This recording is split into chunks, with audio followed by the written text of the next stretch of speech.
The Dawn of Peace, an Etherya's Earth prequel. Written by Rebecca Hefner. Narrated by Zachary Zaba. Chapter 1.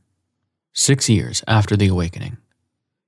Kilani, daughter of esteemed Slayer Council member Pretorius, clenched her teeth as she swung the sword through the air. Her task required extreme concentration since it was imperative she didn't hurt the person at the other end of the weapon. Although her sparring partner was only 14 years old, she was already fierce with a sword. "Use your height to your advantage, Miranda," Kilani said, slicing the weapon low by her hip. "I don't have any height," Miranda gritted, advancing and thrusting the sword toward Kilani's abdomen. "Damn it, I thought I had you." Kilani held up a hand, halting their skirmish. "You did well, my princess. You only started training weeks ago. Give it time." Nodding, Miranda ran a hand over her sleek black hair, secured into a tiny ponytail at her nape. "You know, both our fathers would kill us if they knew we were training. We're not playing the appropriate female roles for the austere Slayer Kingdom." Her lips formed a cheeky grin. "I'm not sure you'll ever fit that mold, Miranda, and for that, I am grateful. The war of the species rages, and it must end before it destroys both tribes. I hate that our species have devolved to this point. Vampires and Slayers existed in peace for centuries before the awakening." Cupping her shoulder, Kilani gave a reassuring squeeze. "Hopefully all will be well again one day, princess. The war will end, Slayers will live without fear, and vampires will walk in the sun once more. And they can finally stop raiding us for our blood, the vein-sucking jerks." Kilani cleared her throat. "I think your father would faint if he heard you speak in such a manner." Miranda's lips twitched. "Then let's keep it between us." Kendon, Miranda's cousin and commander of the Slayer army, chose that moment to appear, stepping into the clearing from the surrounding woods. "Miranda," he said in his deep baritone, "King Marcius is looking for you. It's time to return to the castle." "Fine," she sighed, handing her sword to Kilani. "But we made progress today. I'm getting better." "One day you'll be a powerful warrior. Hopefully by then, we can talk your father into rescinding the decree that women can't fight in the army." "I'm proud you would welcome women into the army, Ken," Miranda said, patting him on the shoulder. "And Kilani should be your first recruit. She's amazing with a sword." "I only agreed to let her train you when I was unavailable," Kendon said, arching a brow. "I don't want you dragged into an untenable situation, Kilani. If your father or King Marcius learned we're training Miranda, there will be hell to pay." "Understood," Kilani said with a nod. "Father and I have never seen eye to eye on these matters. Misogyny has reared its ugly head in our kingdom now that war is upon us. It's amazing how people revert to their base beliefs, no matter how antiquated, when they are thrust into harrowing situations. I would worry for the state of our kingdom, but I know Miranda will pull us back to the light one day. If father ever lets me take the throne," she muttered. "Every day he morphs into someone colder, someone I barely recognize. It's chilling to look in his eyes and see the darkness there. I hope he doesn't lose himself in an effort to win the war." "Your mother's abduction and death at the hands of the demon king Crimeus destroyed him. His pain clouds his judgment and fuels his anger. We'll do our best to steer him down the right path," Kendon said. "For now, you must go, Miranda." With a nod, she waved to both of them before heading into the forest and disappearing from sight. "Marcius is intent on remaining king," Kilani said softly. "I don't see him relinquishing the throne to Miranda for decades, maybe even centuries. It's possible she'll eventually have to wrest it from him by force." Inhaling a deep breath, Kendon nodded. "I foresee many obstacles in the dark days that lie ahead. The vampire army is vast, and with their self-healing abilities, we lose twice as many men as they do in each battle." "Which is why women should be allowed to join the army," she said, chin lifting. "Yes." Kendon kicked the ground with the toe of his boot. "But Marcius will never allow it, nor will the council. Your father is one of the most vocal supporters of an all-male army." "My father is an old man who is only alive because of our cursed immortality.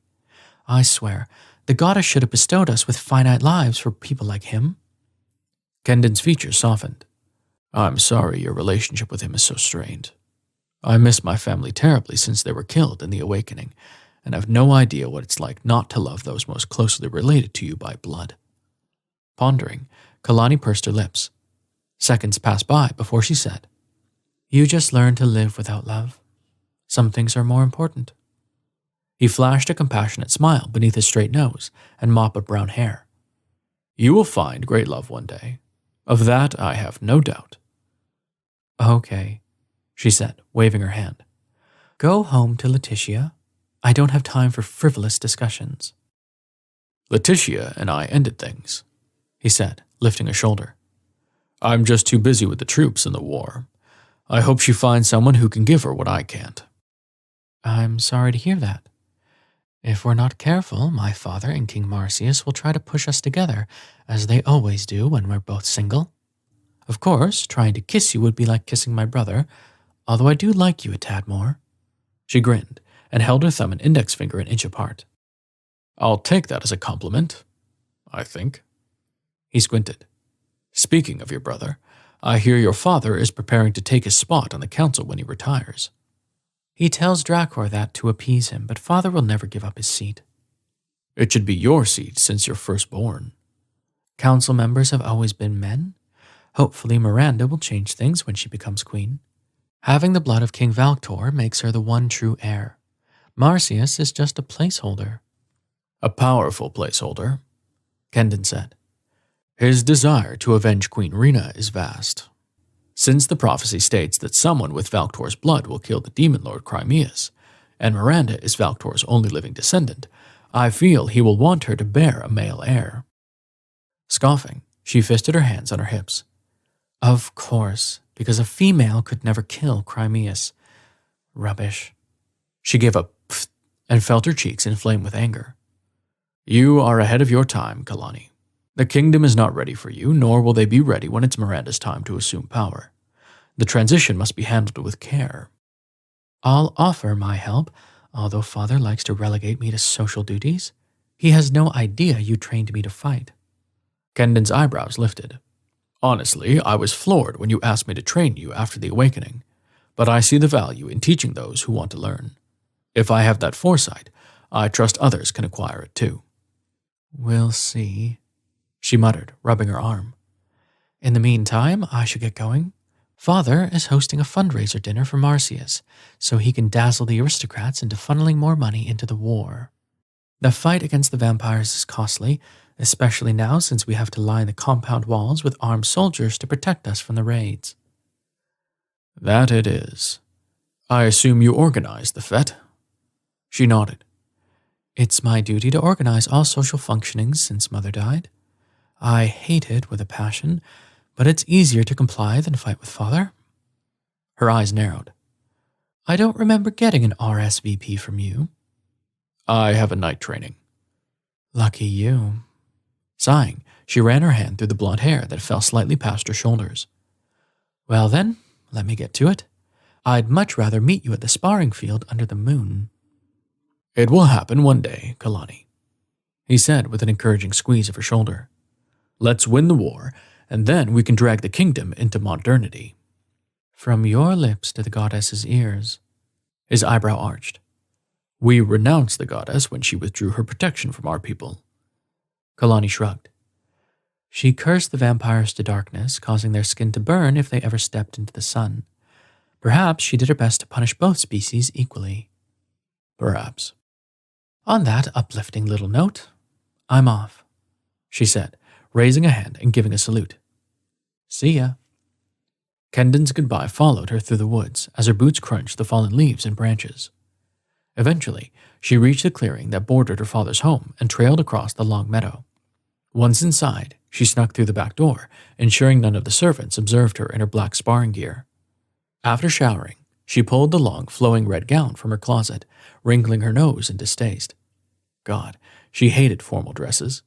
Dragging it over her head, she smoothed the fabric before applying a bare smattering of makeup. After pulling her hair into a functional yet elegant bun, Kilani headed downstairs to ensure everything was prepared for the fundraiser she was dreading with every cell in her body. Chapter 2. 4 hours later, Kilani lifted her wine glass to her lips, sipping the dark red liquid as she tried not to die of boredom. One of the aristocratic slayers she'd known for decades was chatting her ear off as they sat at the expansive table in the mansion's ornate dining room. She was pretty sure her father had switched the place-seating cards, so her seat was next to Phrydian's. Pretorius thought he was wily, but Kilani was all too familiar with his futile and transparent matchmaking attempts. "Kilani?" Phrydian asked. "Did I lose you?" "No, just enjoying the wine," was her curt reply. "I think I need to take a walk before the dancing begins. Please excuse me." Tossing back the wine, she set the glass on the table and rose, craving fresh air. Once outside, she rested her hands on the cool stone of the balcony rail, gazing up at the full moon as she shivered in the crisp nighttime air. Vampires were known to raid Etherya during the full moon, since it offered additional light for their conquests. But they'd raided the compound the previous month, thereby decreasing the chance they would attack again so soon. Vampire King Sathan was known to keep Slayer prisoners alive in his dungeon, so he could extract every drop of blood from their veins and bank it for his people. "Blood-sucking bastards," she muttered, her breath forming a puff in the chilly air. "I'm so tired of this fucking war." "I hoped you would enjoy talking to Phrydian tonight," her father's deep voice called behind her. "But instead you stand out here talking to yourself. You will never find a husband this way, Kilani." Closing her eyes, she inhaled a deep breath, silently instructing herself to remain calm. The last thing she needed was another blowout with her father. "I have no wish to get married or find a mate," she said, lifting her lids. Her gaze bore into his, showing her fortitude. "I wish to be a soldier, father. Once Miranda is old enough to take the throne, I will pledge my skills to the kingdom and fight to protect it." Pretorius scoffed. "It will never happen. You dream of a future that will never be. I implore you to dismiss these thoughts and find a suitable mate." Sighing, she shook her head. "I can't have this argument with you again, father. Let's just agree to disagree, shall we?" Wishing to change the subject, she gestured toward the brightly lit home. "The fundraiser is going well?" "It is." Glancing down, his eyebrows drew together before he lifted his gaze to hers. "I won't have a daughter who defies me, Kilani. If you do not wish to live by my rules, I have no choice but to petition King Marcius for banishment." Kilani's heartbeat began to thrum in her chest. Surely he wasn't serious. They had disagreed for centuries, but she at least thought he cared for her, even if he didn't love her as he did her brother and deceased mother. "Father, if you banish me to Restia, there will be no one here to perform mother's duties. I thought you at least needed me to fill that role." "Not to Restia," he said, his tone firm. "I will petition to ban you from the Slayer Kingdom. If you wish to be so progressive, perhaps you should cross the ether and live with the humans. Maybe that will teach you our societal rules aren't the prison sentence you insist they are." Fear coursed through her at the thought of leaving the only home she'd ever known, along with a healthy dose of anger. "You would banish me because we disagree? Because I'm a woman who wants to choose her own fate? That's absurd." "It is necessary," he said, slicing a hand through the air. "I won't continue to live with the embarrassment of having a daughter who refuses to adhere to societal rules that have existed for centuries." "Which means they're antiquated and need to change," she demanded, exasperated. "Whether you like it or not, change will come to this kingdom. Miranda will be queen one day, and it's possible that with her leadership, the war of the species will also end." "Slayers and vampires will never live in peace again," he said, dismissing her statements as if they were insignificant. "You clutch to a life in dreams that will never be." Lifting his finger, he cocked an eyebrow. "This is your last warning, Kilani. Find a husband by the next harvest, or I will begin banishment proceedings." Clenching her fists, Kilani struggled not to punch him in his straight, austere nose. "You understand I will never accept this," she murmured. "Then you have chosen your own fate," he said, using her previous words against her. "I hope it's worth it." You bastard, she hissed, jabbing her finger in his face. You have never treated me as an equal part of this family. Because you don't do your part, he interjected. You have a role to fill. If you cannot do it, I have no use for you. Pain sliced through every pore of her skin, the words searing as if she'd been doused in acid. As emotion swirled deep in her gut, her ears pricked, and she gasped before glancing toward the far end of the meadow. Recognition lit in her father's eyes before he pivoted, staring out across the dark field. Suddenly, cries of war echoed across the fog-ridden meadow, and Kilani's eyes widened. Go inside and inform the guests the vampires are raiding. Kilani, go, she said, facing him with disgust. I have a sword stashed in the garden shed. I will arm myself and do my best to fight them off. Gather everyone in the basement and lock it behind you. Do you hear me? Something sparked in his dark orbs as he gazed at her, and Kilani had the strange thought this would be the last time she ever saw her father. Go, she yelled. His throat bobbed in the moonlight before he pivoted and scurried inside. Straightening her spine, Kilani prepared for battle. Her faith in Kendon was firm, and she knew he would arrive soon with troops. In the meantime, she would put her training to good use. Stalking to the shed, she yanked open the door and strode to the sword.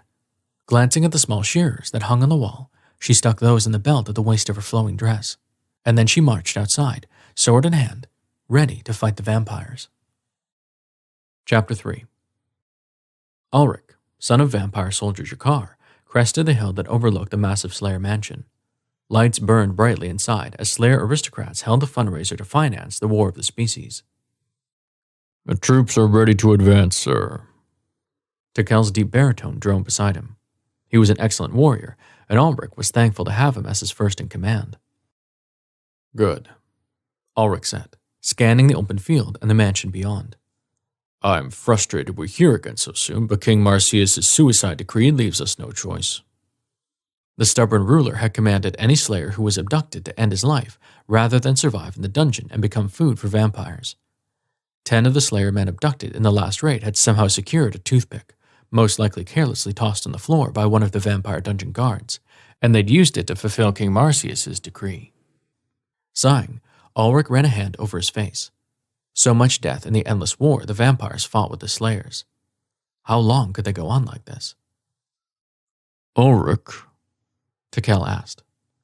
Dragging himself out of the morose thoughts, he pulled the sword from the hilt on his waist and held it high. Secure 10 Slayer men and then retreat, he called to his battalion. I have no wish to drag out this raid. The men chimed a united, "Yes, sir," behind him, before he shook his sword and yelled, "Charge!" Adrenaline rushed through his veins as he surged down the hill, crossing the meadow as his boots crunched the grass below. His battalion of 20 vampires followed closely behind, ready to fulfill their duty. Suddenly, a flash of golden hair caught his eye under the silver moonlight, and Alrec's breath lodged in his throat. A Slayer woman stood tall, sword in hand, as her kinsmen scurried behind her, fleeing like ants toward the safety of the bunkers below the home. I will confront the female, Alrec yelled to his men, indicating that they should continue past him toward the mansion. Seize the Slayer men and retreat quickly. The soldiers charged forward, scurrying toward the back entrance of the mansion as Alrec approached the woman. As he drew near, he noticed the flowing red gown clinging to her frame as she lifted the sword. Both hands clenched the hilt, her azure eyes glowing under the darkened sky, and Alrec felt his heart clank in his chest. She was magnificent. Regaining his wits, he trudged toward her, hoping she would recognize the futility of fighting him. As he drew closer, their height and weight discrepancy became clear. He towered over her by at least a foot, and his muscle body outweighed hers by several stone. Lower your sword, little one, he called, surprised by the protective swell in his voice. I have no wish to harm you. Little one, my ass, she responded, teeth clenched as she lifted the sword higher. I'll be damned if you abduct my people without putting up a fight. Halting when he was close enough to strike, he planted his feet and slowly lifted his hand, showing her his palm. I don't want to fight you. I can kill you in seconds. Is that really what you wish? Midnight blue eyes roved over his features. I would rather die a noble death defending my fellow slayers than let you abduct us without a fight. Aiming the tip of her sword toward him, she crouched. Come on, vampire, she sneered, her tone full of malice. Let's see how tough you are against a slayer with the temerity to fight back. She charged until he had no choice but to defend himself.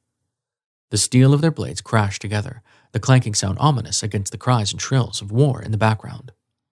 The slayer was quick, her movements deft, and a surge of elation jolted down his spine. Alrec relished being a warrior, and there was nothing more thrilling than a worthy opponent. He thrust his sword through the air, connecting with hers every few seconds before retreating and trying a different angle. The vexing woman seemed to anticipate his every move, and he realized her training was vast. Who trained you? He gritted, pressing his sword to hers as the weapons crossed between their bodies. You are exceptional. Kendon trained me himself, you blood-sucking bastard, she cried before drawing back and rotating. Heaving her sword, she lodged it in his shoulder, causing a surge of pain before he grasped it with his large hand and yanked it from his skin. Well done, he mocked, squeezing the blade as she gaped up at him, the small sliver of fear in her stunning irises both pleasing and disconcerting. Blood dripped from his hand where he clutched the blade, and his shoulder where she'd stabbed him, but his self-healing abilities would quickly repair the wounds. Pain rushed through his body as he tossed her sword to the ground. Although he would self-heal, he still felt pain. The woman gasped, nostrils flaring as she gazed up at him. You've lost possession of your weapon, he said, gesturing with his head toward her sword, which now sat several feet away on the soft grass. Our skirmish is over. The blasted woman drew something from her belt that flashed in the moonlight before she thrust it into his abdomen. Sucking in a breath, Alrec realized she'd stabbed him with some sort of pruning shears. Good grief, woman, he bellowed, grasping the handle and dislodging the sharp metal from his body. Is it your objective to anger me until I kill you? You know your meager weapons will only hurt and my wounds will quickly heal. Only an 8-shooter or a poison-tipped blade can kill me, and you seem to have neither. I'll fight you with my bare hands, she cried, balling her fists. Pain sluiced through his body as he simultaneously fought the urge to laugh and knocked the slayer unconscious. She was a piece of work indeed. Never had he met a woman with her grit and determination. We have 10 slayers. Tekel's voice chimed from across the meadow. Should we retreat? Yes, Alrec confirmed, backing away from the slayer as he stood crouched in her fighting stance. Overcome with admiration for her, he decided to let her live. What is your name? He asked, backing toward the far-off hill, needing to know before he retreated. Kilani, daughter of Praetorius, and you'll regret the day you abducted my kinsman, Vampyre. No doubt, he murmured, rubbing the laceration on his abdomen as he studied her. We don't wish to abduct your people. Tell Marcius to end the suicide decree. Next time, I won't be so nice, little one. Remember that when you speak to your king. Sparing her one last glance, he pivoted and ran across the field to join his men. Strangely, the Slayer woman's stunning image remained in his mind long after the new prisoners had been secured into the dungeon. Eventually, after several nights of dreaming about her, Alrec accepted his fierce little warrior would always have a permanent residence in the part of his brain it seemed couldn't let her go. Chapter 4. Kilani's heart pounded as she digested the fact the hulking vampire had let her live. Although she put up a good fight, he could have easily overpowered her. Mulling over his actions, she turned to face the mansion. Kendon's soldiers were now on the scene, and he jogged toward her, concern lacing his features. Are you okay? He asked, breathless as he approached and rested a hand on her shoulder. Yes, I fought the battalion leader, but he let me live. Brushing dirt off her arm, she scowled. Bastard, now I'm indebted to a vampire.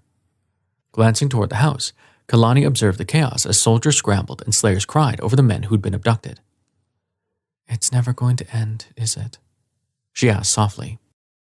One day, Kendon murmured. For now, we should get you to the infirmary just in case. I'm fine, she said, backing away. Staring at the cold stones of the mansion, a sense of finality washed over her. I have no place in this kingdom, Ken. I don't want to marry for duty, and Marcius won't allow women in the army. I'm fighting for a kingdom that doesn't want me. Things will change, Kilani. When? She cried, lifting her hands. Once our men are dead and the vampires have depleted their only food rations. In the meantime, I will continue to live a miserable life in a world where my father is intent on banishment. Kendon's eyebrows drew together. He threatened to banish you. Kilani nodded, contemplative under the dark sky as a plan formed in her rapidly buzzing brain. I won't let him dictate my life, Ken. Chestnut irises darted over her. What do you want to do? Swallowing thickly, she backed toward the darkness of the nearby forest.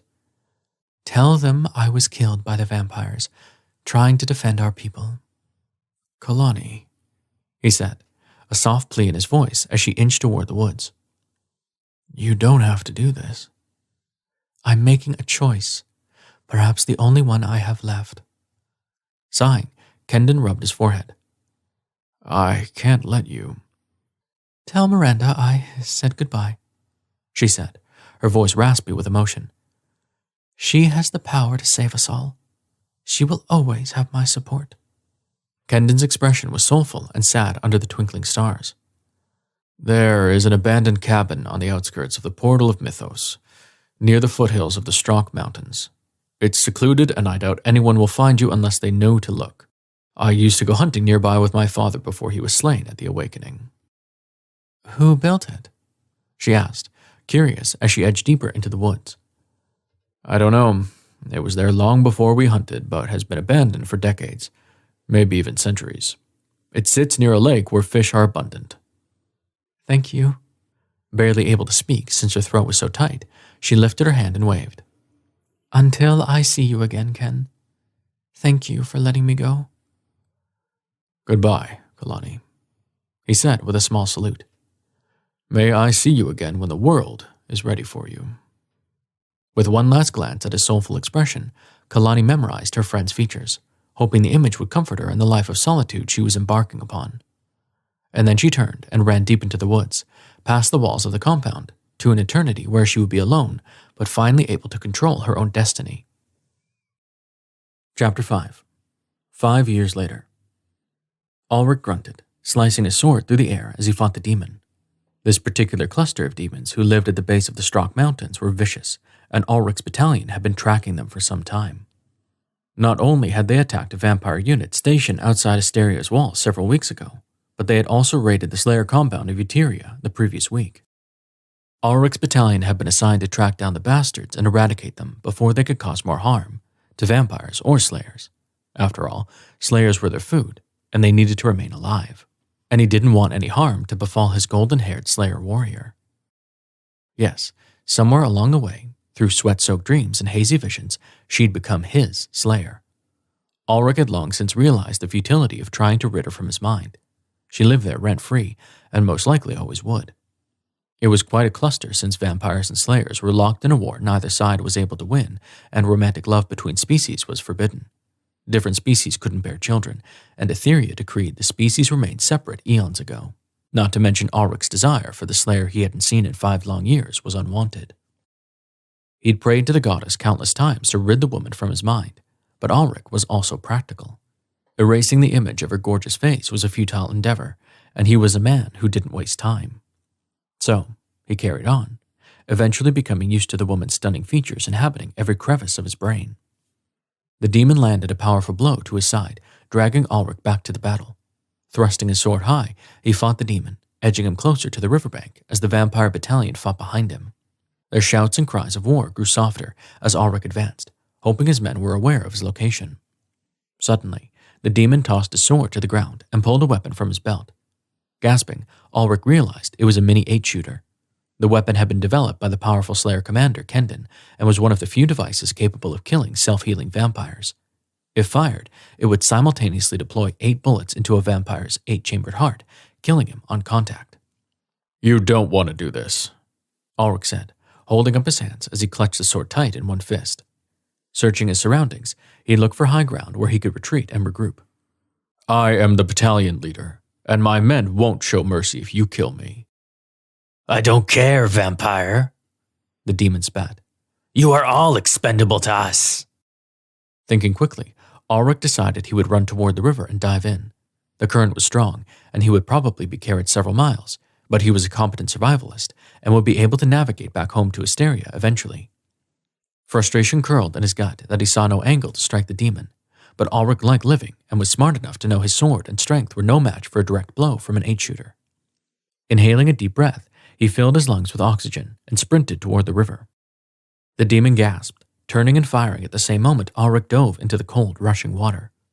The last thing he heard was a small explosion, followed by a powerful blast of pain in his side. Then he became submerged, and all he saw was darkness. Tekel scanned the horizon beyond the river, frustrated his men hadn't yet found Alrec. After they defeated the demons and the few left alive scattered in retreat, they spent hours searching for their missing battalion leader. Unfortunately, they had no results, and the sun would soon rise, burning them all to death.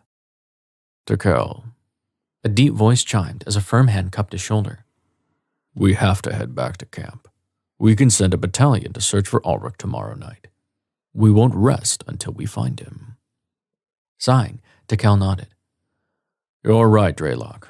I'm worried he was injured with a poison-tipped blade or struck by an 8-shooter. I hope we find him alive. We'll do our best. For now, our men need rest, and dawn is near. Resigned to return to look for his friend, Tekel pivoted from the river and led the battalion back to their base. Chapter 6. Kilani exited the cabin, lifting her face to the sky and stretching as the faint sounds of birds chirping pulsed through the air. She'd always loved dawn. Something about it was refreshing, reminding the soul it had another day to get things right. Inhaling the fresh air, she reveled in the crisp tingle in her nose before clutching the spear at her side and trailing to the river. In the 5 years she had inhabited the cabin, it had become her home. When she discovered it, the wood and stone that comprised the foundation were overgrown with brush. The inside had a large bed with pillows and a mattress filled with goose feathers. A handmade sofa and 2 chairs comprised the only other furniture, and as she'd inspected the abandoned home, curiosity ran rampant. Running her fingers over the sofa, she'd imagined it had been fashioned for a child or spouse by someone who loved them. Where had they gone? Judging by the sticky cobwebs and thick layer of dust, the home had been abandoned for some time. Never one to shy away from good fortune, Kilani had cleaned and polished the interior, determined to make the place feel like home, for it was the only home she would know until she could return to the Slayer Kingdom, and she realized she might not feel safe enough to do that for centuries. So she toiled in her new home until it was pristine and learned how to fish.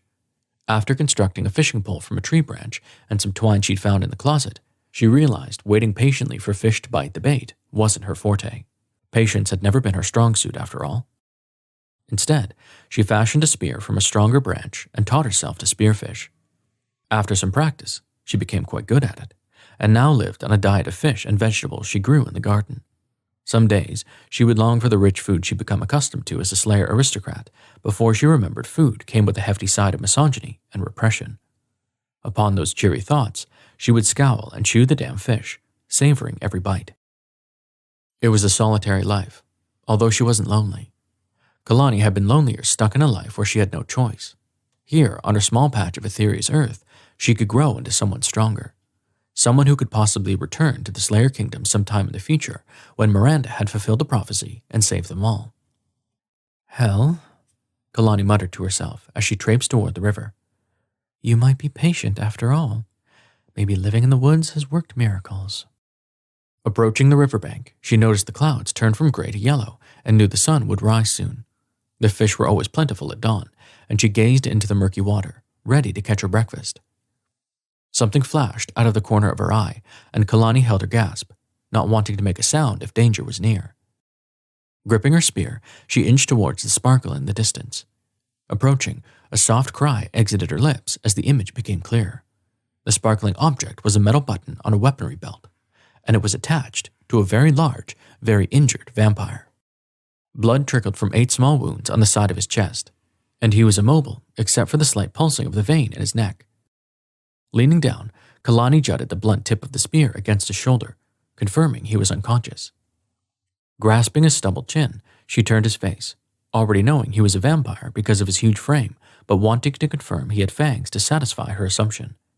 Glancing at his features, she inhaled a deep breath. The vampire was the man who had spared her life 5 years ago in the raid at her father's home. Releasing his chin, Kilani straightened and stared at the sky. As soon as the sun rose, it would burn his body to a crisp.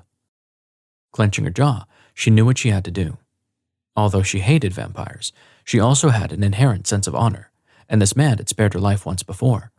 Now it was time to return the favor. Pivoting, she jogged to the cabin and grabbed the pallet she used to haul wood for the fireplace. After dragging it back to the river, she grunted and grumbled as she maneuvered the vampire's injured body atop the slats. Gripping the rope, she hauled the massive vampire back to her cabin, ensuring he was inside before the sun rose. Needing to inspect his wounds, she removed his clothes and shoved him into the bed, covering him with the sheet before she gave in to her curiosity and inspected his more intimate anatomy.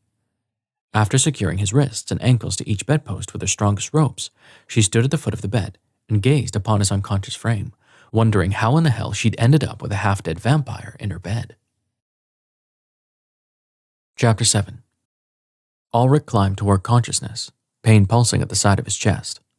Reaching for the wound, he grunted, frustrated his arms wouldn't work. Struggling to open his eyes, he focused all his energy on lifting his eyelids, which seemed fused together. Eventually, they fluttered, and Alrec slowly lifted them, squinting at the dim light that eased through. Adrenaline surged through his frame as he realized he was naked in what appeared to be a warm bed. Gazing down, he noticed the sheet covering his torso and legs and the ropes that secured each ankle to a bedpost. Tugging his arms, he grunted when he could barely move them. Sensing a presence at the foot of the bed, he glanced down and tried to focus. A woman stepped forward, and the first thing Alrec noticed was her hair. The golden crown of hair he'd seen in his dreams for 5 long years, followed by her pert nose, full red lips, and eyes the color of blue moss that grew atop the lake beside his childhood home at Etherya. Widening his eyes, he whispered, "It's you."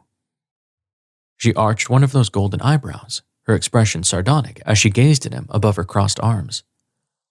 "Yes," she said with a nod. "I was wondering if you'd remember me. I remembered you when I found you minutes from death by the riverbank. The mercy you showed me years ago is the only reason you're alive." Alrec blinked several times as he processed everything he knew about his current situation. He'd been fighting the demons when one of the bastards cornered him by the riverbank. Alrec had jumped into the river to avoid his 8-shooter blast, and then all had gone dark. Am I? Glancing down at his wound, which was covered by a white bandage, he cleared his throat. Am I in the passage? She scoffed and shook her head. "No such luck, buddy. You're stuck here in paradise with me. Who knew it resided between the demon caves and the Strock Mountains? Surprise." She held up her hands and waved them in a mock cheer. "Okay," he said, struggling to understand why the Slayer had saved him. "You've been nursing me. Why haven't I self-healed?" Striding forward, she neared his side and gently ran her fingers over his bandage, causing Alrec to shiver. The sight of her slender hand trailing over his body jump-started his pulse, and his heartbeat thudded inside his injured chest. "I don't know," she murmured, absently staring at the bandage. "I don't have the proper tools here to test the poison in the bullets that were lodged in your chest, but I removed them, and they were laced with something quite nasty. 8-shooters with poison-tipped bullets are known to kill a vampire in seconds. Even though the bullets didn't make it to your heart, I think they were close enough to circulate the poison throughout your side and chest. You're slowly healing, but it will take time." Alrec's eyebrows drew together. Fucking Crimeus. He continues to create deadlier poisons as the conflict worsens.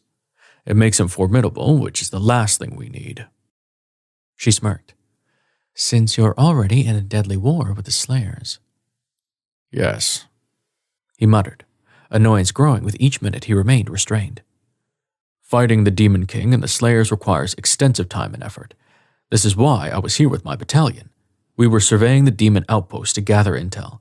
It's imperative we learn their weaknesses." The woman flattened her lips, appearing smug as he lay in the bed. "I'm not sure what the shit-eating grin is for, but it would be nice if you would untie me," he said, pulling at the restraints. Leaning down, the tips of her hair brushed his chest as her warm breath floated across his face. I know one of their weaknesses, she almost whispered, and there's no way in hell I'm untying you. Anger surged down his spine along with a hefty dose of arousal at the woman's scent. It was laced with hints of evergreen and mint, as fresh as the wind on a warm spring night. Struggling to keep the desire at bay, he clenched his teeth. Do you really think I'm going to hurt the woman who saved me?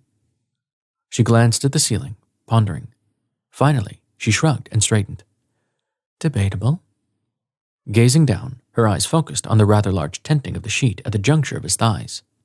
Alrec remained still, unwilling to squirm under her scrutiny. Although, judging by your reaction, you seem more like a lover than a fighter. Kilani, he said softly, pleased when she gasped and lifted her eyes to his. Yes, I remember your name. I couldn't forget the name of such a magnificent warrior. Or such a beautiful woman. Holding his tongue, he allowed that sentiment to remain unsaid. I give you my word, I won't hurt you. And if you're willing to share any intel you've gathered on the demons, I would be forever grateful. Tilting her head, she studied him as if he were a bug under a microscope. Finally, she lifted a finger and spoke in a firm tone. The word of a vampire means nothing to me, and I have no wish to help a soldier I met when he was previously raiding my people for their blood. Be careful you don't anger me, she said, reaching for the glass full of murky liquid on the nightstand. I still might decide to kill you. Touching the rim of the glass to his lips, she whispered in an ominous tone, Drink up. Alrec struggled before she slid her fingers through his hair and yanked, holding his head in place, and all but pouring the liquid down his throat. By the goddess, that's awful, he exclaimed, coughing and sputtering as he swallowed. Is it poison? Relax, she muttered, rolling her eyes. It's an herbal concoction I made that will help you heal and help you sleep. I have things to do around here and can't entertain an injured vampire all day. Sweet dreams. Rapidly blinking, she stood and gave a jeering wave. See you on the other side. Alrec opened his mouth to tell her he didn't appreciate the mocking tone, except speaking suddenly felt like a massive effort. Lowering his lids, he felt his head loll to the side, and then he fell down the hole of darkness once again. Chapter 8. The next time Alrec opened his eyes, he was immediately drawn to the muted curses and whimpers of frustration uttered by the Slayer as she stood over the counter. Struggling to focus in the dim light, he wondered what was causing her pain. Kilani, he called, the words hoarse since his throat was dry as sandpaper. Are you hurt? Those midnight blue eyes snapped to his as she stood behind the small island counter. It was made of wood, and Alrec found himself wondering if she'd fashioned it herself. How long had she been living alone in the woods? Was she hiding from something, or someone? I'm fine, squeezing her wrist so a small trickle of blood fell into the glass below. You have to eat, don't you? Remaining silent, Alrec admitted she was right. A vampire needed Slayer blood every 3 days to survive. Although they ate food for pleasure, the goddess had made their species interdependent, so they would be tethered together for eternity. Slayers offered their blood for sustenance, and vampires protected them in return, until the awakening, when it had all gone horribly wrong. Kilani poured approximately 1 ounce of blood into the glass before rubbing salve over the small wound on her wrist and applying a bandage. Grabbing the glass, she sauntered over, the sway of her hips and her cream-colored pants mesmerizing. Here, she said softly, sitting on the side of the bed. I won't force it down like the tea. Her lips twitched as she lifted the cup to his lips. I think you'll like this better anyway. Alrec eyed her warily as he drank, immediately becoming consumed with the taste of her blood on his tongue. It was thick and quite rich, indicating she came from a pristine Slayer bloodline. You're an aristocrat, he said after swallowing. Yes? Gazing down at the empty glass, her expression grew morose. I was, until I realized being a female aristocrat in our kingdom was more of a prison than a privilege. I left the night you attacked, and never looked back. Alrec's eyes roved over her features, curiously rampant as he longed to ask more questions. Unsure which to ask first, he decided it was best to let her lead. Clearing his throat, he said softly, I would like to know your story, Kilani. Her gaze lifted to his, surprise crossing those stunning features. You would? Yes. Grinning, he tilted his head on the pillow. Is that such a strange request of the woman who saved me? Sighing, she rubbed her arm and stared absently toward the kitchen. I don't know. I'm not used to men asking for my story. They usually just tell me who I'm supposed to be. Except for Kendon. He was one of a kind. A strange spurt of jealousy flared in his chest. Kendon was the powerful Slayer commander who had built a competent army after the awakening. It was quite a feat, considering Slayers weren't built for war like vampires. Narrowing his eyes, Alrec realized he didn't relish the little Slayer's wistful smile. Had they been lovers? Oh, no, she said, shaking her head, and Alrec realized he'd blurted the question aloud. Ken was like my brother and helped lead me here. He's the only person in the immortal world who knows I'm still alive. Except for you? She arched a brow. And I'm grateful he keeps my secret. Why do you exile yourself from your people? Sighing, she ran a hand through her silken hair. They're not ready for me yet. I might go back one day, once Miranda has taken the throne, fulfilled the prophecy, and can foster positive change in our kingdom. Until then, I choose to remain here. Lifting her eyes to his, she murmured, It isn't much, but it's my choice, and that's enough. Alrec longed to hear more, to ask her why she didn't have choices in her kingdom and if she ever wished for companionship. Instead, he stayed silent, his eyes locked on her lithe frame as she trailed to the kitchen and washed the glass. Do you get your water from the river? He asked, noting several full basins lining the countertop. Sometimes, she said with a shrug as she dried the glass. And there's a lake nearby too. The house had some old blankets and curtains when I arrived that I made into clothes. Setting the glass in the drying rack, she drew her hand over her shirt and pants. They're not the fancy silks I wore at Etherya, but they're comfortable. She toiled in the kitchen, gathering medical supplies before returning to sit at his side. After setting the supplies on the bedside table, she peeled away the bandage covering his wounds, her face a mask of concentration. So strange, she said, examining his wounds. I've never heard of a vampire taking so long to heal. That poison really got under your skin. Literally. Picking up a wet cloth, she began to gently clean his wounds, her motions methodical and tender. Her honeyed evergreen scent overwhelmed him, and he looked away, understanding he wouldn't be able to control his body's reaction to her. Whether he liked it or not, he was extremely attracted to the little Slayer. Thick muscles tensed under his skin the longer she tended to him, blood coursing through each vein as if they might explode. Closing his eyes, Alrec felt his shaft thicken and pulse, the sensitive skin growing taut, and he ached for release. Kilani's breathing grew shallow, permeating the quiet room, and he opened his eyes to observe the pounding vein in her neck. Her cheeks now carried a rosy blush, and Alrec was relieved the attraction was mutual. Do you want to talk about that? She asked, glancing toward his massive erection now tenting the covers. Breathing a laugh, Alrec looked to the ceiling and sighed. There's not much a man can do when a beautiful woman is touching him, much less when he's restrained. Tugging at the ropes, he latched onto her gaze. You could untie me, and we could talk about it. Full lips curved as she finished her ministrations and began to secure the bandage over his wounds.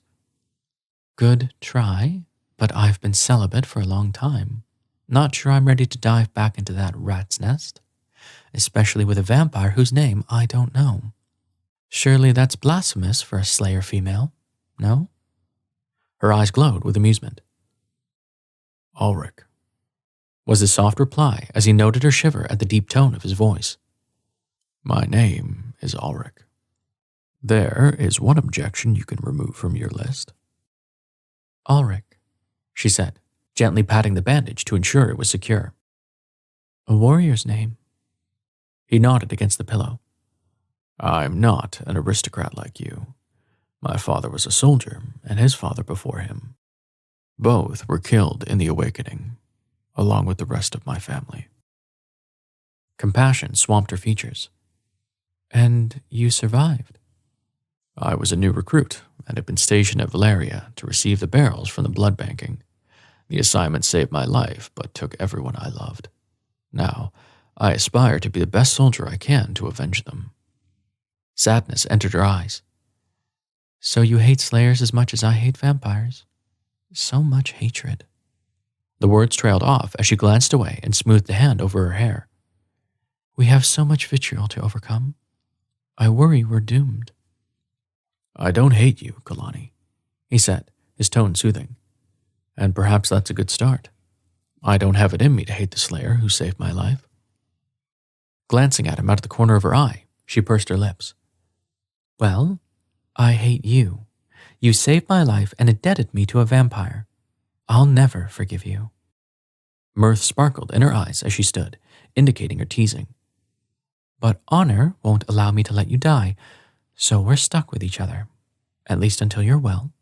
Then I'll send you back to Etherya, and we can get back to hating each other. Alrec frowned at the thought of never seeing her again. How strange that his heartbeat quickened at the idea. Although it defied logic, he felt a connection to the slayer who'd saved his life. Her image had been emblazoned in his brain since he met her on the battlefield years ago. Now that he had experienced her honor, inhaled her intoxicating scent, and been surrounded by her beauty, he couldn't imagine hating her.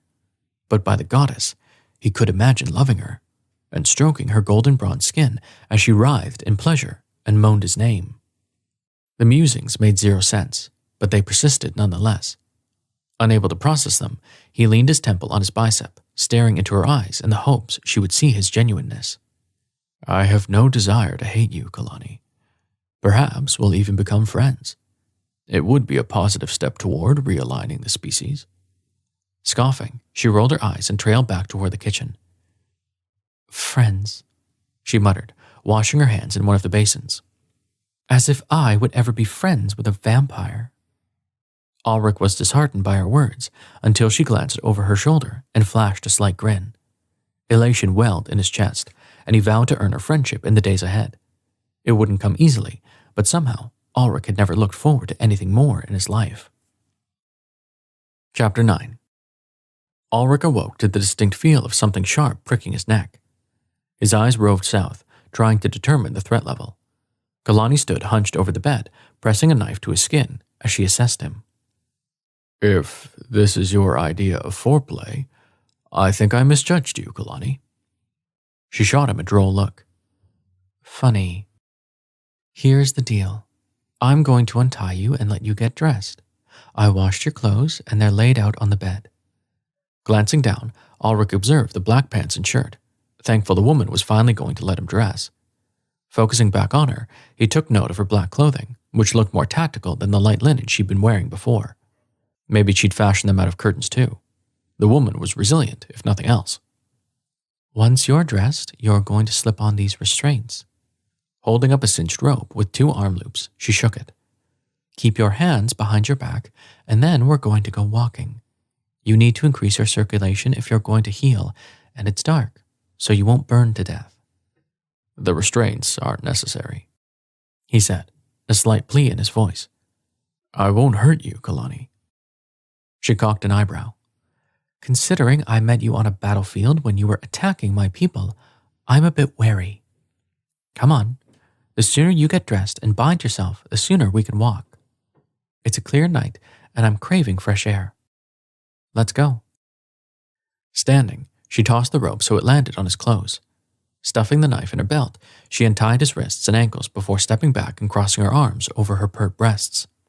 Alrec allowed himself one glance at the supple skin that peeked above her neckline and then rose, accepting she was all business. Once he was dressed, he slipped each wrist through the binding behind his back. Thank you for cooperating, she said, striding over and tightening the ropes so they dug into his skin. We are going to take it easy since your body has latched onto the poison. If you start to feel lightheaded, let me know. He nodded, already craving the crisp night air upon his skin. She led them to the front door, closing it behind them and securing several locks. Then she began to walk toward the gurgling sounds from a nearby river, leaving him no choice but to follow. They set a slow but steady pace, walking in step along the riverbank as the stars twinkled above. Alrec's muscles were stiff, but he would recover quickly. Such was the way of vampires, even with poison still lingering in his chest. Glancing to the sky, Alrec noted the star of Mathoni. Since it was the brightest in the sky, he could use it to calculate the distance back to Etherya. "It's over 400 miles to the east," Kilani said, gesturing with her head. "What is?" "Astaria. Do you think I'm dumb enough not to know you were calculating your way home?" Grinning, he gazed at the crown of her golden hair, acknowledging the protective swell in his chest as she strode beside him. She was almost 2 heads shorter, the top of her head barely cresting his pecs. Etherya had created vampires to be much larger than slayers, and he found himself wondering what it would be like to hold her small frame against his. Would she relax and snuggle into his muscular body, or would she remain stubborn and hold back? Would she trail kisses with those red lips over the path of scratchy hair that led to his most sensitive place, or take him in her mouth? By the goddess, he could only imagine making love to her. Surely she would be so tight she would squeeze every last cell of his shaft. He'd have to make sure his little one was slick and ready if that were going to happen. "Hey, where did you go?" she asked, snapping her fingers in his face. Drawn from the lascivious musings, his lips curled. "Sorry, I was daydreaming. What did you say?" "I asked how you're feeling. I have no problem sending you back to Etherya, but I want you to be 100% first. One thing I hate is failing, and I'm not going to fail in your recovery." "Failing isn't so bad," he mused. "Some would argue it's the best way to learn a lesson." "Some?" she asked sardonically. "Are we to argue about this then?" Chuckling, he longed to reach over and tuck away the strand of hair that grazed her cheek. Since his hands were bound, he settled for inhaling her scent, which seemed more intoxicating than the fresh air. "If you like, I think arguing with you would be quite fun." "Oh, it's an experience, all right. Just ask my father." "Tell me about him," Alrec said, his tone open and curious. "I won't judge you, Kilani. You have my word." Deep blue eyes studied him as the river gurgled beside them. "For some reason, I believe you," she finally said. "Then tell me." Sighing, she began the tale. One of unchangeable traditions and unyielding expectations. One where she had no say in her own life, or whom she would marry, or her destiny. It was a sad tale, and after she'd grown quiet, he understood why she'd chosen to live in solitude rather than live a life that would make her miserable. "It's a choice few would make," Alrec said, his boots crunching leaves and branches as they walked. "Some would accuse you of being selfish for shunning a life of privilege and skirting your duty." She stilled, inhaling a deep breath as she gazed at the dim horizon. "I guess some would." "I, however, would not be one of those immortals." Halting, he turned to face her. "It's incredibly brave to live your truth even if others cannot see your vision. I find it quite admirable." Turning, she lifted her gaze to his, something smoldering and simmering in the glowing orbs. Slowly lifting her hand, she gently touched his wound, safely dressed beneath a bandage and his black shirt. Her small fingers trailed over his pec, and a labored breath rushed from his lungs at the tender caress. His nipple grew hard and puckered under the fabric, and she lightly flicked it with her nail before gazing into his eyes. "Careful, little one," he said, the deep baritone of his voice surrounding them. Tiny hair stood at attention on her forearm, and he was pleased by her body's reaction to him. "I have let you restrain me because it makes you feel safe, but you know I could break free of these restraints if I wished." Something flashed in her eyes as she skated her fingers up his chest, touching the tips of his pulsing vein and tracing it.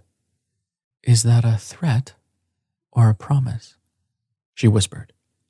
A low growl exited his throat, causing her to gasp, and his shaft stood to attention at the shocked rush of air. "It's just a fact, little one." Nodding, she lowered her hand to rest over his heart. The 8-chambered organ pulsed beneath her palm, and Alrec thanked the goddess he'd lived, if only so he could experience this one moment in the moonlight with his beautiful slayer. Shallow breaths rushed through his lips as his body seemed to melt under her touch. "I'd almost convinced myself your kind didn't have one," she murmured. His eyebrows drew together. "Didn't have what?" "A heart, Alrec," she said, the wistful words sending a jolt through his solar plexus. "I'd convinced myself your kind didn't have a heart."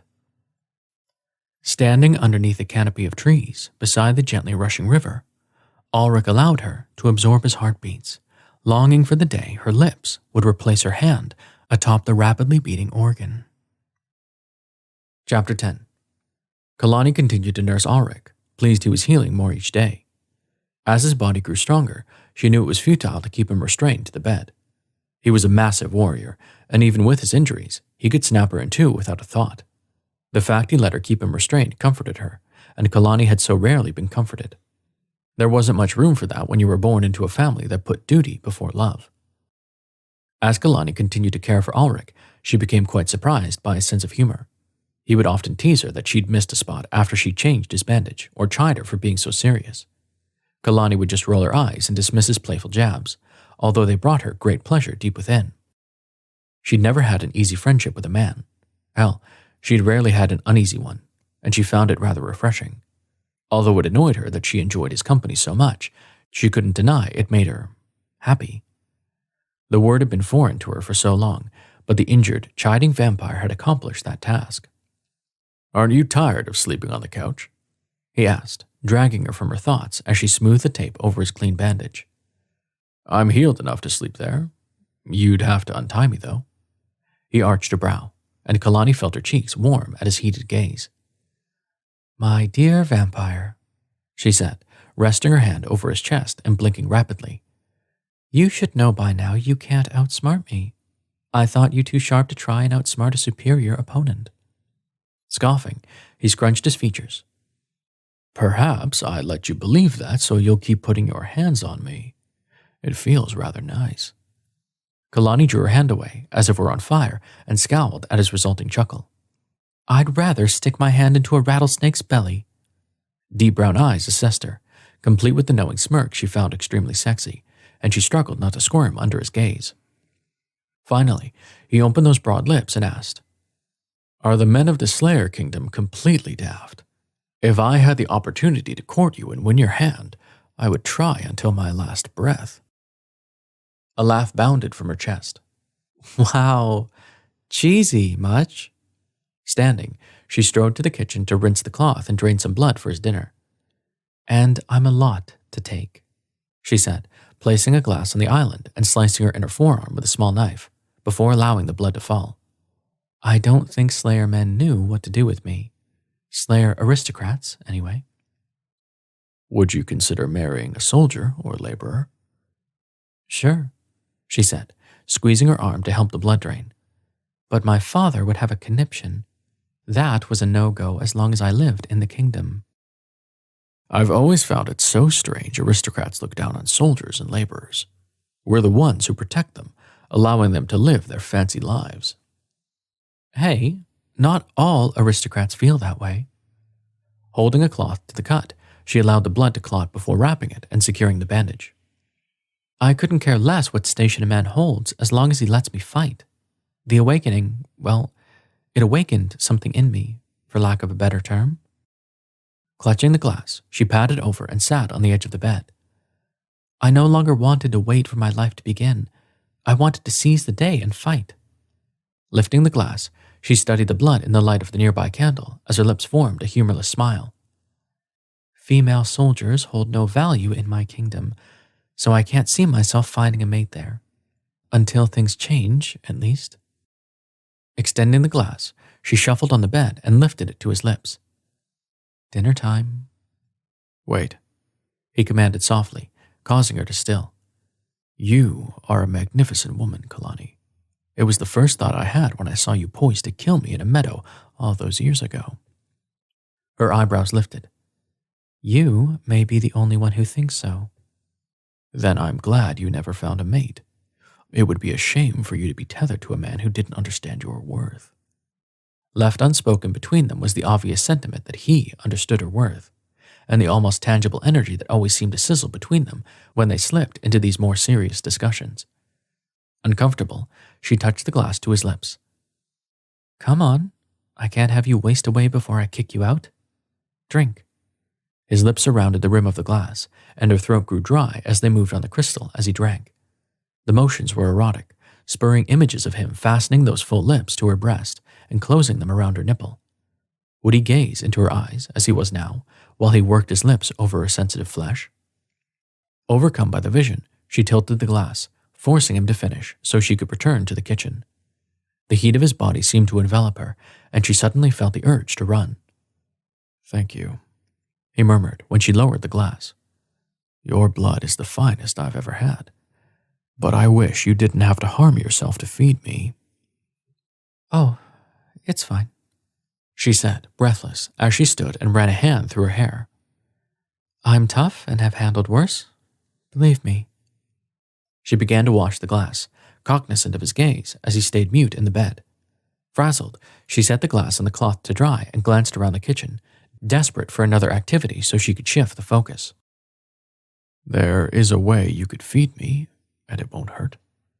Facing him, she placed her hands on her hips, knowing she shouldn't take the bait. "Like I said, it's fine." "You could let me drink from you, Kilani," he said, his voice mesmerizing as his gaze drilled into hers. "I would lick your wrist, coating it in my self-healing saliva, which would prevent the pain. Then I would pierce you with my fangs, drink, and lick the wounds closed. It's how we were designed, after all. The decree that vampires cannot drink directly from slayers came from immortals, not from Etherya." "The immortal rulers made that decree because direct drinking allows a vampire to read and absorb a slayer's thoughts and mental images," she said, her tone flat.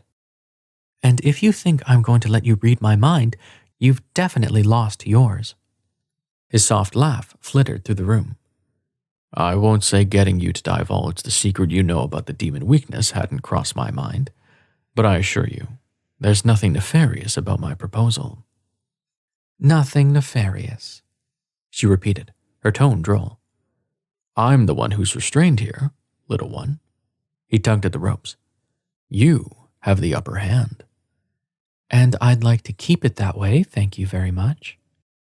Finished with the discussion that had somehow turned her knees to jelly, she walked to the closet by the front door and threw on her shawl. "I'm heading to the garden. Need to gather some of my own food so I can keep feeding you. It's a vicious cycle, keeping you alive. I might decide to let you die tomorrow." "Kilani," he drawled in a teasing, sultry tone that sent shivers of arousal down her spine. "Did I ruffle your feathers, little one? Perhaps you're as excited at the thought of me drinking from your wrist as I am." He waggled his brows. "Or I could drink from your neck. I think that might be even more exciting. No?" Gritting her teeth, she shot him a glare, annoyed he was calling attention to her unwanted attraction. Vampires had heightened senses for arousal, and she had no doubt he could smell the slickness that was rapidly coating her inner thighs under his unwavering gaze. Frustrated, she pivoted and stalked outside, slamming the door behind her.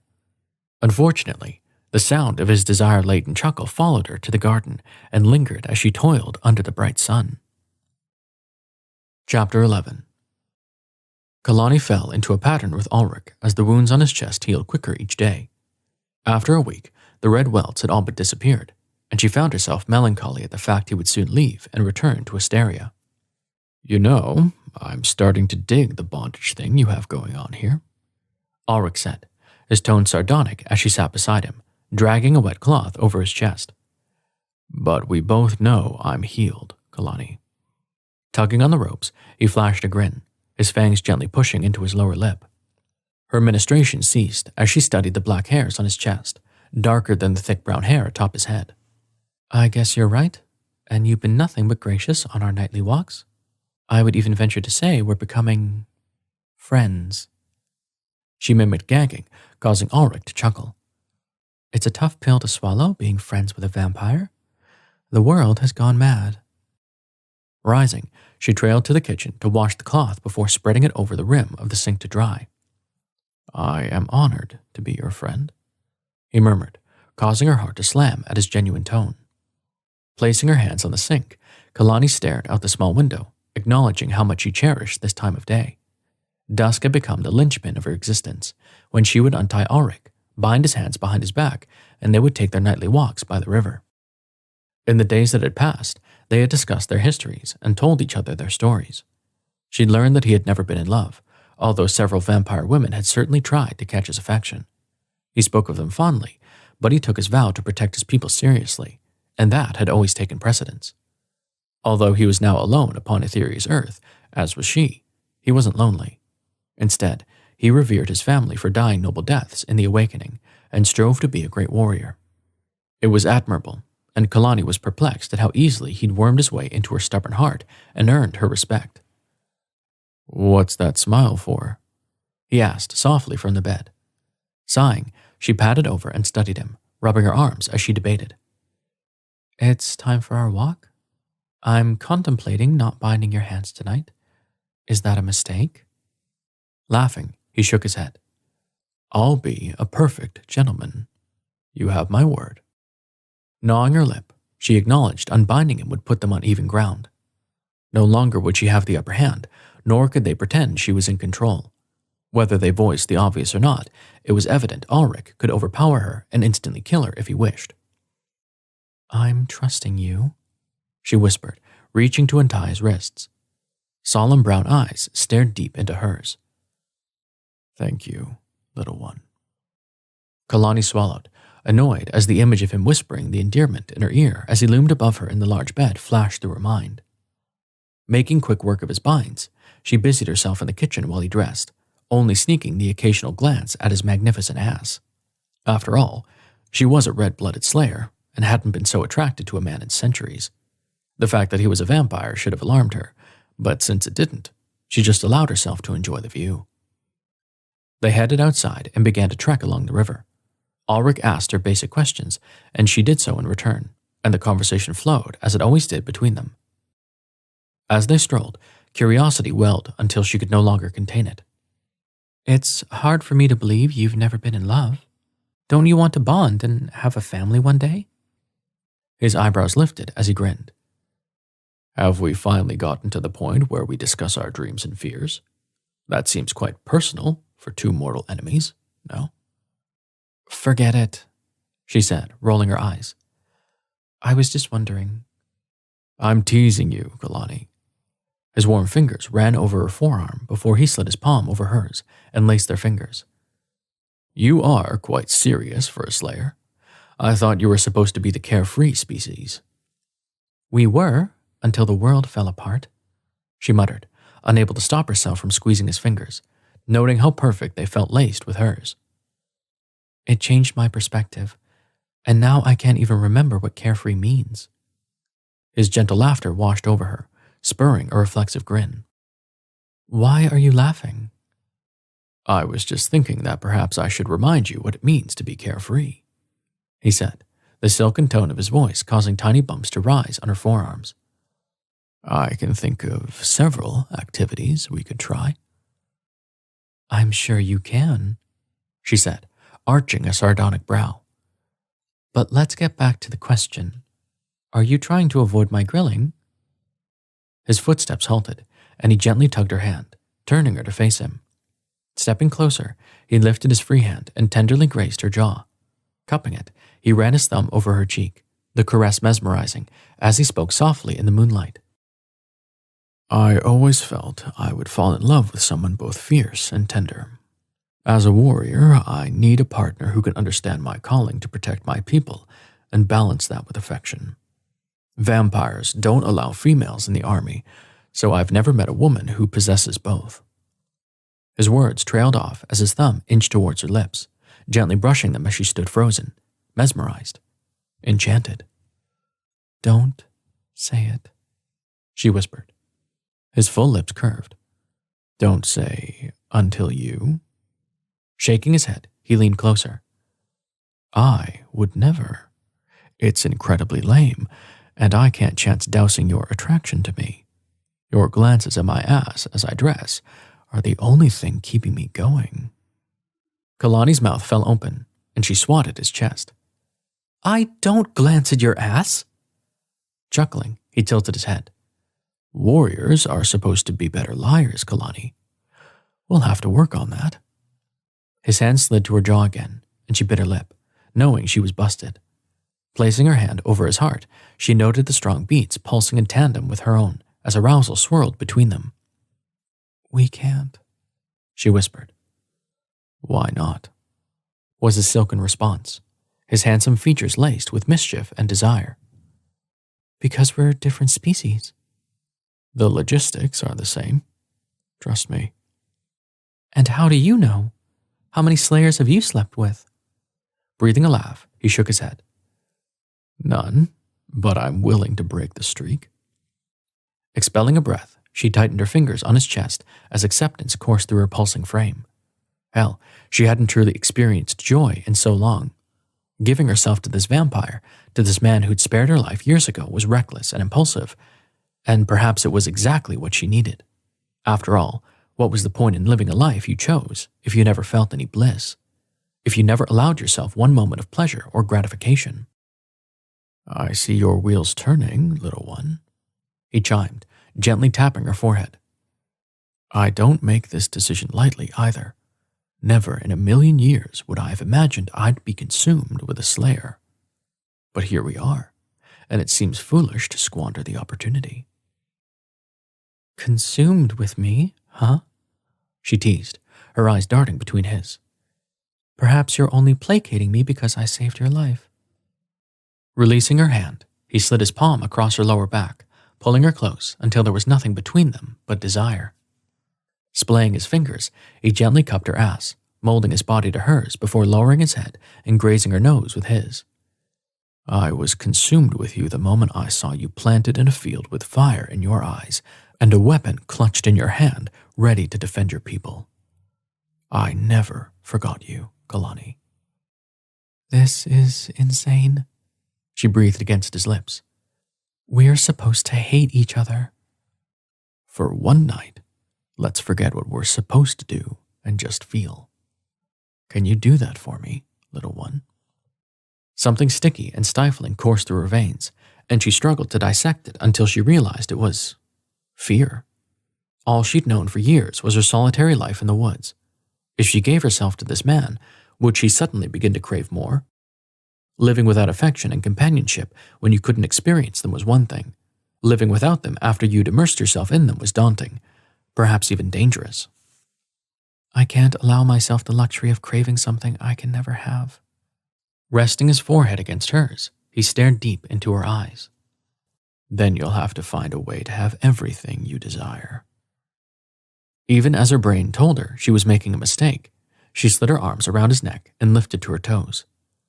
I don't think that's possible, she murmured. Do you want me to kiss you, little one? To carry you home and make love to you?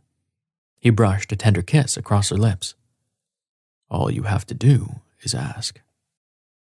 Tightening her arms around his neck, she pressed her body against his, reveling in his desire-laden growl. Still unsure, she dug her fingers into his neck, arousal gushing between her thighs at his resulting groan. I want you to kiss me, she whispered, closing her eyes as she held on for dear life. Let's start there. The words were consumed by his strong lips and wet tongue as it swept them away with one smooth stroke. Throwing caution to the wind, Kilani relaxed in her vampire's arms and allowed herself to enjoy the moment. Chapter 12. Alrec clutched his little slayer, disbelief entwining with arousal as it snaked through his veins. Never did he imagine he'd be granted the opportunity to kiss her, to taste her, but now that he'd touched her, he wondered if he could ever truly let go. Small, wanton purrs exited her throat, igniting his arousal as he reminded himself to go slow. If it were up to him, he'd lower her lithe body to the soft grass and lick every drop of arousal from between her thighs before slicking her up again and burying himself deep inside. Knowing she wasn't ready, he focused on kissing her, thanking the goddess a million times for his good fortune. Her tongue slid over his, coating him with her taste, and his body shook with arousal at the ardent strokes. Longing to please her, he swiped his tongue over hers before sucking it between his lips. A deep moan rumbled through his belly as he sucked her, overcome with her sultry whimpers and the sharp points of her nails digging into his neck. Releasing her tongue, he trailed soft kisses over her wet lips and firm jaw before resting his mouth on the shell of her ear. You taste so good, little one, he breathed, pleased when she shivered in his arms. I want to lick you everywhere. Alrec, she murmured, sliding her fingers in his thick hair and gently tugging, urging him to meet her gaze. I can't become attached to you. Solemn blue eyes swirled with fear, affection, and longing as she stared back at him. Are you so sure that would end in doom, little one? Delving his fingers into her soft hair, he stroked the silken tresses as their labored breaths mingled. Even if you're convinced you're smarter than me, you're not a fortune teller, are you? Laughter gurgled from her throat. Seeing the future is one skill I don't have. Then let's take this day by day and live in the moment. Our lives are long, Kilani. It won't hurt to take a small sliver of time to focus on what's between us. Blue orbs darted between his. But you need to go back to Etherya. You have a duty. I do, he said with a nod. And I will fulfill it for eternity when I return. But eternity is long, and I want to make sure I carry the memory of you with me. Damn, she whispered, shaking her head. That's so freaking romantic. Who knew vampires were so sappy? She flashed a cheeky grin. I'm only sappy for women who saved my life and threatened to kill me, all in the same day. He teased, palming her cheek and winking as she chuckled. White teeth toyed with her lip as she pondered. How long do you want to stay? Alric's features drew together. I want to be strong for my trek back to Etherya. It's possible I'll encounter demons on the way, and I want to be prepared to fight them. Perhaps I could stay a few weeks, and we could train together at night. You could ensure I'm in top form before I leave. So, you're only interested in my battle skills? She wrinkled her nose, adorable as she teased him. I'm interested in so much more, but we'll start with the sparring. He chucked her nose, thoroughly enjoying their banter. But to be clear, I want to make love to you, Kilani. I'm going to employ all my swagger to entice you into bed. He waggled his eyebrows. The smooth skin of her throat gleamed in the moonlight as she tossed her head back and laughed. Overwhelmed by her beauty, he lowered his lips to the pulsing vein and peppered it with tender kisses. She sighed, clutching his shoulders as he loved her.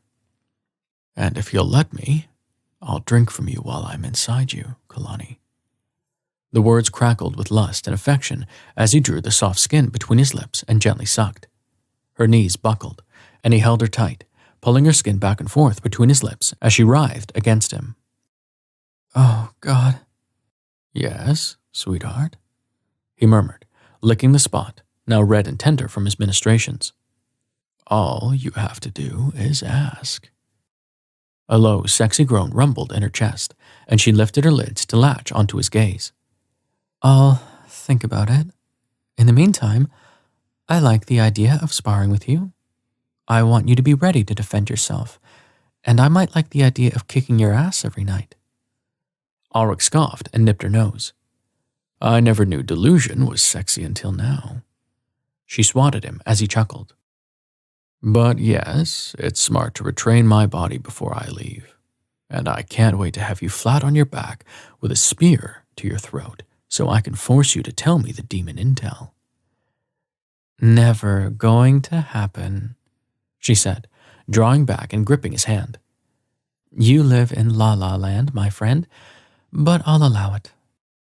Threading their fingers, she tugged, urging him to resume the walk. Alrec fell into step beside her and immersed himself in the moment. One day, many centuries from now, he would remember the night he first kissed his beautiful slayer by the gently rushing river under a ribbon of stars. Unable to squelch his grin, he strolled with Kilani until they grew tired and returned to the cabin. Alrec undressed down to his underwear and lay on the couch, silently offering Kilani the bed. Hours later, he gazed over, comforted by her gentle snores and the sight of her wrapped in the sheets, determined to earn his place by her side in the bed before he had to make the long journey home. Chapter 13. Kilani threw herself into training with Alrec, thrilled to have a worthy sparring partner after so many years alone. She'd done her best to keep her skills sharp, since there was always looming threats in a world as consumed with war as Etheria's Earth. Although she was far from civilization, a stray band of demons could always stumble upon her cabin, and she needed to be prepared. She also wanted Alrec strong for his trip home, since it would be a several-week journey, and he could encounter many different threats, Although she'd vowed to stay unattached to her handsome vampire, deep down, Kilani knew she was fooling herself. His kisses along the riverbank had set her body on fire, and his tender words murmured against her skin had almost melted her heart. Each day they drew closer to the point where she would shed her reservations and let him make love to her.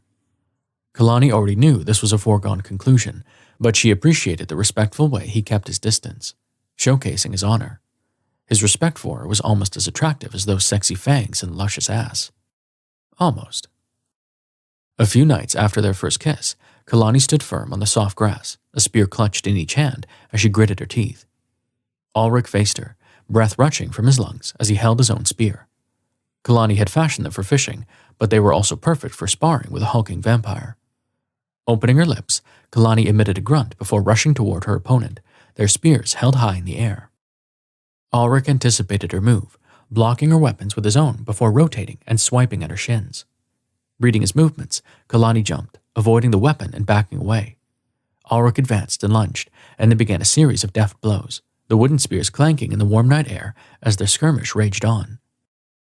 Eventually, Alrec's height advantage became too much for her skill, and he caught her wrist, holding it high. "Yield," he commanded, his warm breath rushing over her face.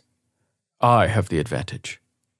"No fucking way," she gritted, thrusting the spear in her free hand high. Uttering a curse, he dropped his spear and grabbed the other wrist. Holding her still, he gazed into her eyes. "Yield, little one." "The demons you encounter on your way back to Etherya aren't going to yield," she said, trying to twirl away from his grasp. "So I'm not either." Alrec lurched, quick as lightning, surrounding her waist with one arm before slamming her to the ground. Although she knew he took care not to hurt her too hard, the breath was knocked from her lungs as he loomed above her. "Yield, woman," he said, yanking both spears from her hands as he shifted over her, pinning her to the ground with his large body. Gripping one of the spears, he held the tip to her throat. Kilani glared into his eyes, equal parts furious he got in the upper hand, and aroused as hell at the gorgeous man who now held a deadly weapon to her throat. "Damn, this is so hot," she whispered, breathless as she lay below him. Breathing a laugh, he nodded. "So fucking hot." Pressing the spear to her neck, he leaned closer, barely brushing her nose with his. "Tell me the demon weakness, little one." Kilani made a tisk-tisk sound and shook her head, her hair grazing over the grass. "Not until you earn it." Grunting, she reached for the spear that lay just within her reach and sliced it through the air until the tip rested at his neck. "Looks like we're at an impasse." Alrec's lips curved before he tossed his weapon aside and slid his arm under her body. Rolling them over, he relaxed on his back as she sat atop him. "Go ahead and stab me," he said, eyes twinkling as he placed his hands beneath his head. "I'm enjoying the view." A muted chuckle escaped before she threw her spear aside and planted her palms on his chest. "You like the woman on top, huh?" "Sweetheart, I'll take you in any way and from any direction I can have you," was his silken reply. Kilani licked the suddenly dry roof of her mouth, wondering if she'd ever met a sexier man. She'd had a few lovers in her past, mostly aristocratic men who were boring as hell and handsome in their regal, austere ways, but her vampire was masculine and raw, with those sexy fangs, deep brown eyes, and the thick hair she longed to clench between her fingers as she took him deep inside her body. And that ass. Good Lord, she loved his ass. Glancing toward the sky, she noticed the first trickle of dawn easing over the horizon. Patting his chest, she stood and offered her hand. "Come on, you might have bested me, but I don't think you'll best the sun." Alrec took her hand and she pulled him to his feet before they gathered the weapons and trailed home. Once there, they removed their shirts and pants, and Kilani washed away the grime, aware of his heated glances as he did the same beside her in the small kitchen. Alrec stood silent beside her, a question in his gaze as he waited for her to move. Kilani's eyes darted over his firm chest and thick thighs sprinkled with coarse hair before landing on his erection, which was now pushing against the fabric of his underwear. Swallowing thickly, she debated the consequences of her actions, understanding she would most likely develop feelings for him if they made love. He was everything she would have chosen in a man if she had the ability to choose one when living in Etherya. A warrior who embraced her desire to fight instead of shunning. A handsome man with gentle eyes and a kind heart. A man who made her laugh and feel safe, and desired her even though they were worlds apart. And he was a fucking vampire. In all her musings, Kilani had never imagined her ideal mate would be a damn vampire. "What are you thinking, little one?" he asked softly, still frozen as he waited for her to choose for both of them. Stepping forward, she was enveloped by the heat emanating from his strong frame as she slid a hand over his ass, gently cupping him through the fabric. "I'm thinking that you're really lucky you have this ass, because it's hindering my ability to think logically, and I'm about to make a really important decision." Desire sparkled in his eyes as he drew closer. "What decision, Kilani?" Spearing her nails into the taut muscles of his ass, she gave a sultry laugh at his resulting hiss. "My dear vampire," she drawled, stepping closer and rising to her toes. "I'm going to ask you to make love to me." And then, all words ceased to exist as her eager lover cemented his lips to hers and lifted her in his arms before carrying her to the bed. Chapter 14. Alrec carried his little slayer to bed, gently placing her on the turned-down sheets as she gazed at him with lust and affection. Her blonde hair fanned over the pillow, and he took a moment to bask in her beauty. "Kilani," he whispered, stretching over her and running a finger over the soft skin of her cheek. "You are so beautiful, sweetheart." Sliding her hands around his neck, she drew him close and brushed a sweet kiss over his lips. "Show me." Her nails impaled his shoulders, causing him to groan. "I haven't done this in a long time. I hope I remember how." Biting her lip, she grinned, adorable in the dim light of the candles she'd lit when they returned home. "I'll remind you," he murmured, pecking her lips before trailing tender kisses over her neck. Her melodious laughter surrounded them, and Alrec knew he would hear the sound in his dreams long after he returned home. Kilani writhed upon the bed, tightening her legs around his shoulders, and he knew she was close. Consumed by desire for her, he moaned against her core as her body began a series of deep trembles. "Holy good grief!" she cried, clutching the covers as each side of her body quaked and shuddered. "Help!" Chuckling, Alrec placed a kiss on her mound before rising to cover her with his now trembling body. Groaning with pleasure, he shuddered against her, emptying every last piece of himself into his little slayer.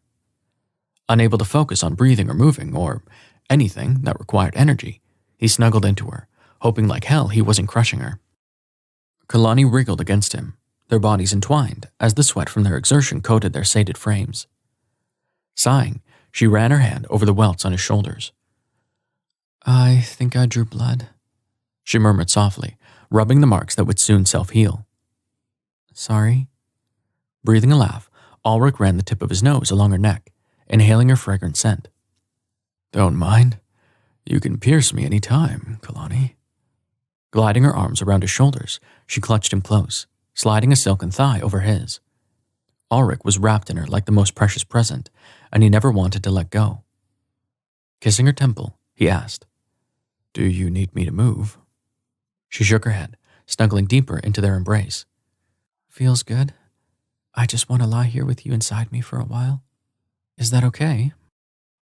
"Mm-hmm." After placing reverent kisses on her silken hair, he rested his cheek on the pillow. Since they were different species, there was no chance of pregnancy or transmitting disease, so he was content to lie with her and commit the moment to memory. Relaxing against her, he softly stroked her hair upon the pillow as their breathing grew heavy.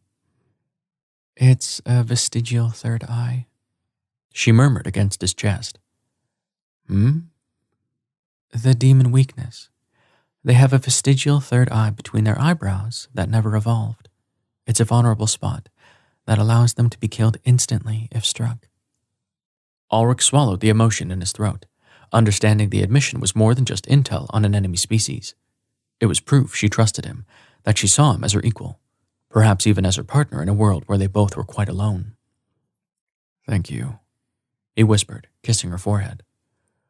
"I'd like to hear more tomorrow, especially on how you found this out.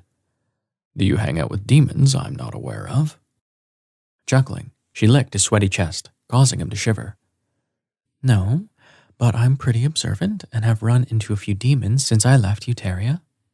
I'll tell you everything tomorrow." Unable to hold his eyes open, he allowed them to drift shut as her evergreen scent filled his nostrils. "Can't wait. I was honored to love you like this, Kilani. Sweet dreams, little one." Her leg tightened around him as she drew him closer. "I was honored to be loved by you. Good night, Alrec." Losing himself in the warmth of her sated body, Alrec succumbed to sleep.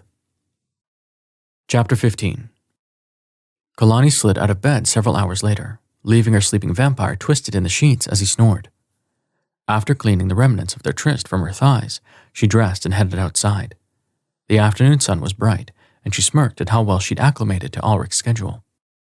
Since he could only go outside at night, Kilani had been sleeping during the day and using nights to train with him. As long as he lived in her home, she would adhere to that schedule. There was plenty of time to reverse it when he was gone. Frowning at the thought, she entered the wooden outhouse that had always existed behind the house. Curiosity still lingered about who built the cabin, but so far, Kilani hadn't found any clues.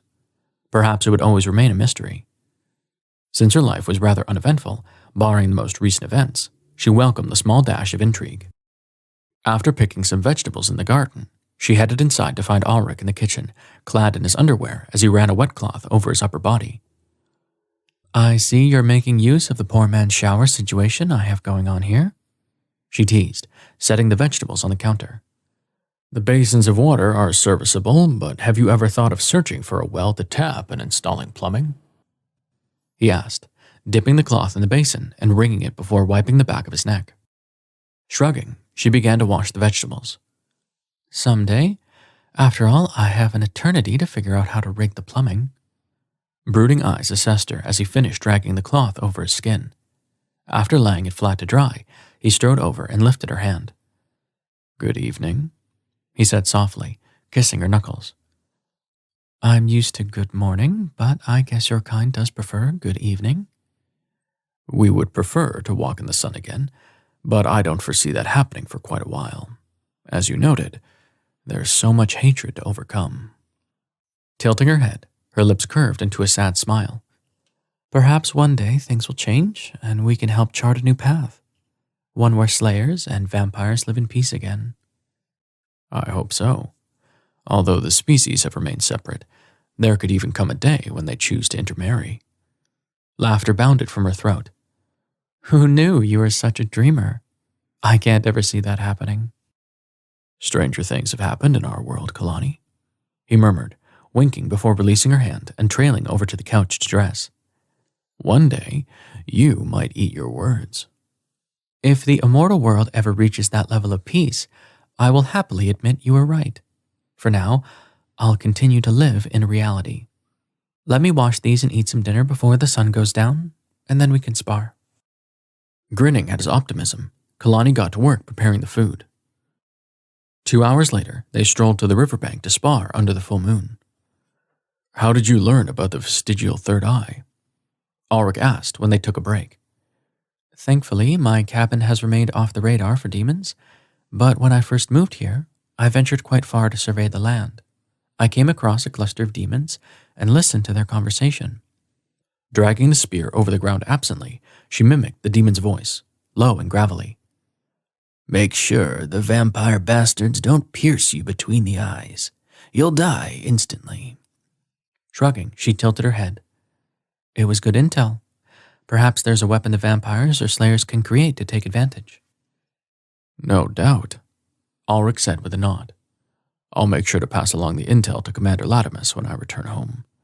Thank you, Kilani." Lifting her spear, she arched a brow. "Don't think because I gave you the goods I'm going to go easy on you. Come on, vampire. I still want to kick that fine ass a few times tonight." Chuckling, Alrec clutched his weapon and set his feet. "Come on then," he taunted, hooking his fingers. "Show me what you've got, little one." Blissful laughter echoed along with their grunts under the dark clouds, and Kilani fought with all her might, although her worthy opponent would always best her in the end. After several hours of training, her hulking vampire gently urged her to the soft grass, tugging at their clothes until there was nothing between them but the warm night air. Giving into her passion, Kilani made love for the first time under a swath of twinkling stars. Chapter 16. The next night, after a grueling sparring session, Kilani and Alrec headed inside 2 hours before dawn to rest. Exhausted, she didn't have the energy to make love. Unsure how to tell Alrec, she lay down in bed, feeling her eyes begin to drift closed. "I'm so tired tonight," she said, yawning as she snuggled into the pillow. "I'm sorry." "It's okay, sweetheart." Leaning over, he kissed her temple and smoothed her hair. "Get some rest. I'll be here when you wake up." She thought he might crawl into bed and hold her, but the thought drifted away as she fell into slumber. Over an hour later, she awoke, snaking an arm over the mattress to search for Alrec, but finding it empty. Sitting up, she pushed her hair out of her face as he strode in through the door carrying an armful of what looked like to be sticks? Bamboo? "What are you doing?" she asked, wondering if she was still dreaming. "Hello, Sleeping Beauty. Did you rest well?" Setting the wood in the corner, he stalked over and kissed her forehead. Yeah, but what are you doing?" "I'm going to use the bamboo to make some piping for you," he said, gesturing with his head toward the pile. "And then I'm going to tap a well and create a well pump for you before I leave. At least this will leave you with a basic form of indoor plumbing." Kilani's heart all but melted at his genuine expression and lopsided smile. "You're going to install plumbing for me?" "Yes," he said, chuckling as he nodded. "I know it might not be as romantic as flowers or jewelry." "It's perfect," she interjected, rising to her knees and throwing her arms around his neck.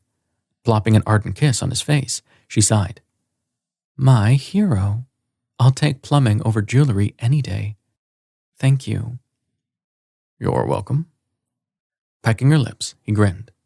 "Had I known plumbing would have garnered this reaction, I would have installed it several days ago." "Oh, stop," she said, swatting his chest. "This is amazing. I'll help you." "I'll need to sand the inside of the bamboo stalks to make sure they're uniform and don't leak.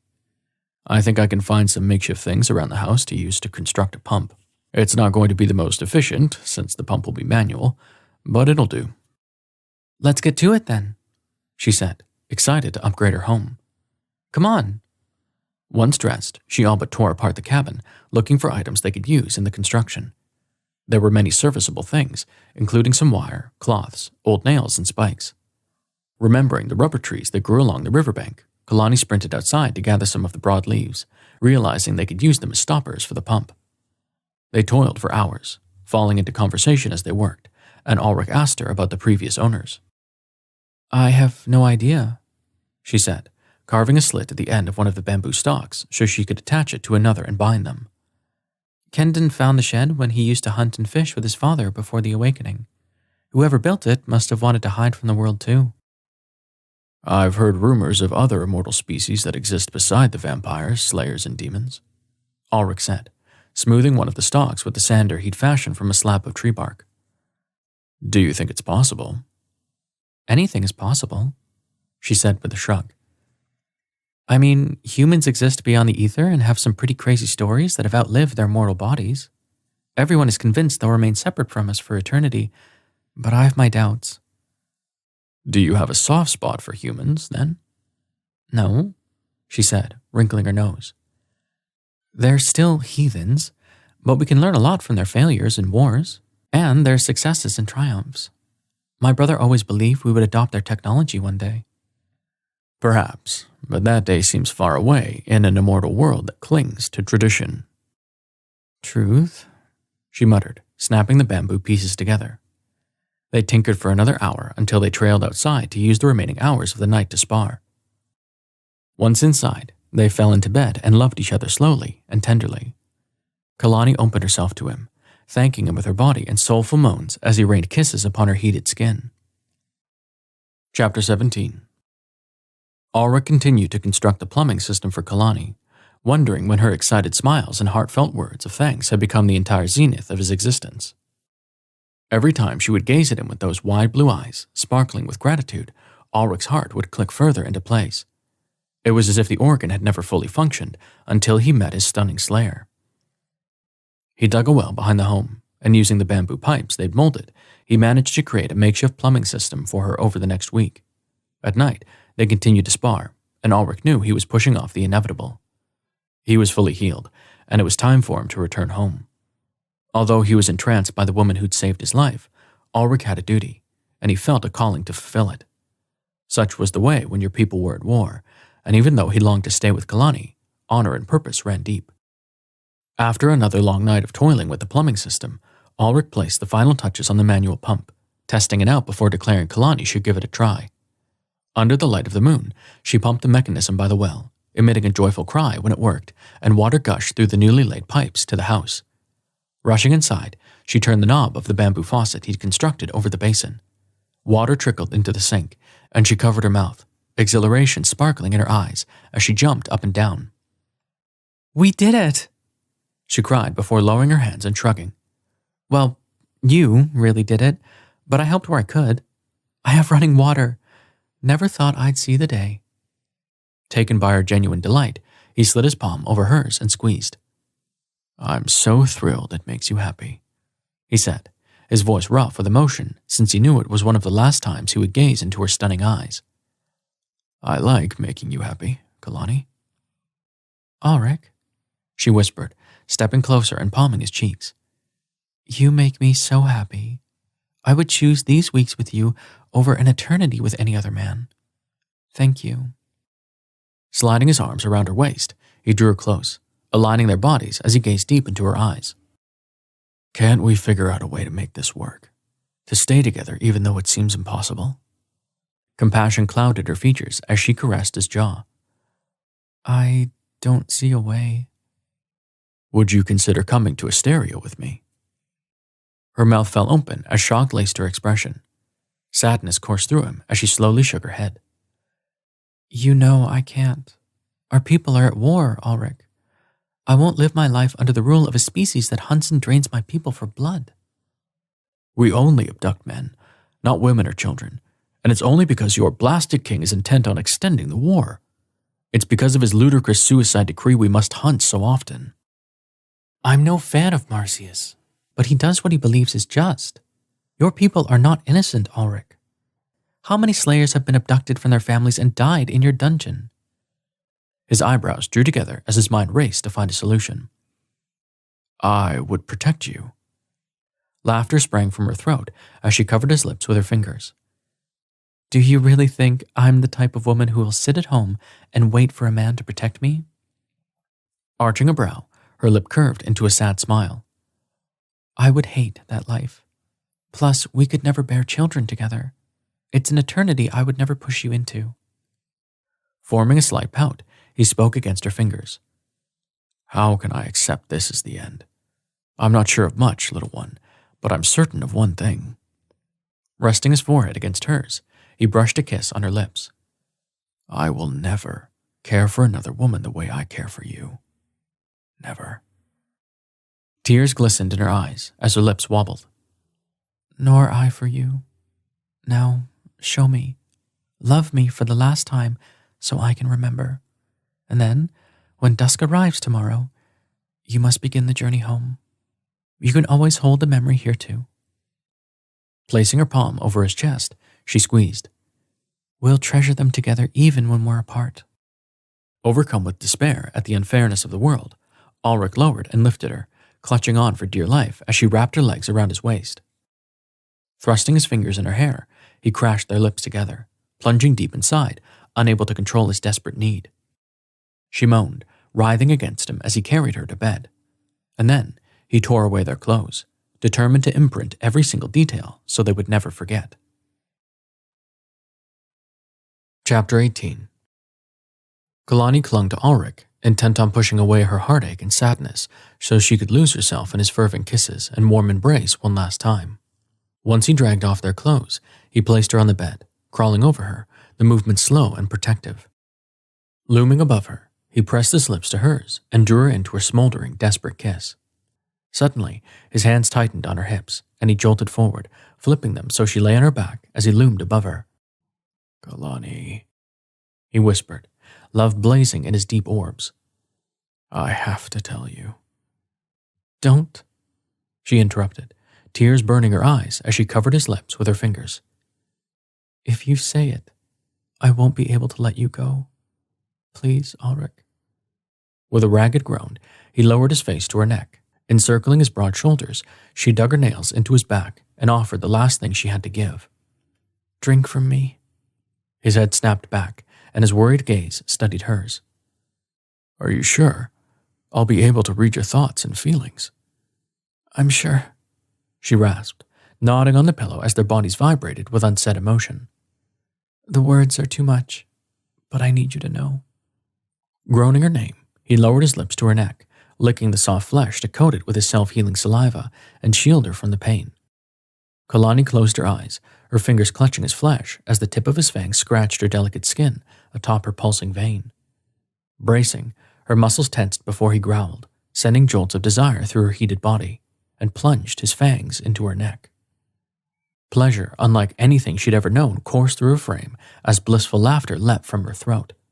Alrec's lips worked the flesh at her neck, sucking the life force from her vein. Alrec moaned against her neck, and she knew his violent trembles meant he was close. Opening to him, she held nothing back, needing him to know how special he was to her, and would always be. Her magnificent vampire lifted his head, eyes glazed with passion as he stared at her, lips red and swollen from her blood at their heated kisses.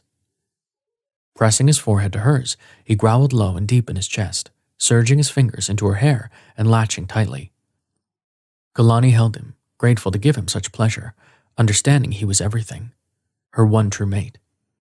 Regardless of the fact a future between them was impossible, she would always carry him deep in her heart and acknowledge him as hers. Good grief, woman, he muttered, kissing a trail down her cheek to the puncture wounds on her neck. Extending his tongue, he began to slowly lick them closed, healing them with his saliva, and she reveled in the smooth, silken strokes. Resting her cheek on his chest, she cursed the tears in her eyes, vowing not to let them fall. The conclusion of their affair had always been carved in stone, and she wouldn't allow sadness to pervade their last night together. Snuggling into him, she took comfort in the rise and fall of his chest as his breaths grew heavy. I feel the same, he murmured, kissing her hair as his hand softly stroked her back. I need you to know, Kilani. It wouldn't be fair for me to know your feelings and you not to know mine in return. Her heart slammed at his admission. Knowing he didn't have to return the sentiment, he absorbed through her blood. She loved him with her whole heart and always would. A vampire with a sense of fair play, she teased, unable to acknowledge the deeper feelings that clogged her throat. Who knew those existed? His deep chuckle rumbled against her, and she closed her eyes, inhaling his heady scent. God, she would miss it when he was gone. There were so many things she would miss about the honorable man who'd spared her life so she could spare his in return. Sweet dreams, little one. Sweet dreams, Alrec. Comforted by the silken caresses upon her back, Kilani clutched him close, fighting sleep since it brought her one step closer to his departure. As his warmth surrounded her, the emotion she'd held at bay tightened her throat to a point of pain. Unable to control it, she nuzzled into his hand when he swiped away the tear that trailed down her cheek. Shh, he soothed, kissing her forehead. I know, sweetheart. Somewhere between dawn and dusk, she eventually slept, knowing she would have to rise with the moon and tell her vampire goodbye. Chapter 19. Alrec rose at dusk, a sense of melancholy dragging every bone and muscle in his body as he dressed. Kilani watched him from the bed, her eyes sad and morose, before she rose and tugged on her clothing. Kilani packed a bag for him filled with 3 containers of her blood, a small knife, and some clothes he could use to bathe when he reached the River Thane. Stepping outside, she trailed to the back of the home and located her finest spear. Returning, she offered it to him, arms outstretched, and he smiled. I thought you enjoyed stabbing fish with that one the most, or perhaps stabbing me when we sparred. Breathing a laugh, she nodded. It's definitely my favorite. Take it and use it to fight any demons who get in your way. I don't like their chances against you with my spear. Alrec took it, sliding it through a loop on the bag now secured to his back. Stepping forward, he cupped her face, sliding his thumb over her lips as her eyes shone in the moonlight. Thank you for saving my life, little one. I'll never forget your kindness. Well, you saved mine first, she said, lifting a shoulder. So we're even. Can't be indebted to a vampire? Told you that from the beginning. His eyes roved over her face, memorizing every freckle and dimple as he recalled the rush of feelings he'd experienced when he drank from her only hours ago. Her love for him was pure and true, and he returned the sentiment 1,000 times over. It didn't matter they had only weeks in the cabin. He'd begun his descent into love with her in a meadow under a full moon 5 years ago, and their time together had only exacerbated the emotion. Doubt crept into his slowly breaking heart, and he wondered if he was truly making the right choice. It's the only way, she whispered, lifting to her toes and pressing a kiss to his lips. We both know it. Travel safely, Alrec. Be kind to my people. Perhaps one day, centuries from now, I'll see you again when we're at peace and the world has evolved to embrace me. It's my greatest wish. I think you are magnificent, he rasped, leaning down to give her a blazing kiss. I accept you exactly as you are, Kilani. Nodding, she stepped back, breaking their embrace since he didn't have the strength to. Lifting her hand, she gave a slight wave. Give him hell? Alrec's throat bobbed, so clogged with emotion he could barely breathe. Returning her wave, he flashed one last somber, poignant smile, and then he slowly turned and left the woman who owned his heart. It took Alrec weeks to navigate back to Etherya. At night, he would travel across the grueling landscape, making the most of the darkness to find his way home. During the day, he would find a heavily covered area or cave to sleep in to shield himself from the sun. He was always cognizant that demons could be lurking in unseen alcoves and remained on high alert. Fortunately, he only ran into one demon cluster. It was a group of 5 demons that began trailing him as he approached the River Thane from the foothills of the Strock Mountains. They were sloppy and quite easily observed by his honed skills, so he continued forward until the glow of dusk began to paint the horizon. Locating a dense thicket of trees, he pretended to set up camp as the demons surrounded him. Grasping a spear, which lay hidden on the ground, Alrec whirled and began to fight the creatures, thankful for his sparring sessions with Kilani. They had certainly increased his stamina, and training with someone so skilled only enhanced his abilities. Eventually, 4 demons lay dead on the ground, and Alrec fought the last one, besting him after several minutes and thrusting the spear between his eyes. The creature died immediately, confirming Kilani's intel. Pleased, Alrec vowed to speak to Latimus as soon as he returned. The commander would want to know about the weakness, and his younger brother, Heaton, was a genius at creating new weapons to maim their enemies. Perhaps he could create a device designed to injure the demons in their vulnerable spot. When he eventually crested the hill that led to Etherya, Alrec trekked across the meadow to the imposing vampire compound, expecting to be thrilled he'd made it home alive. Instead, he felt rather numb as he approached the outer wall.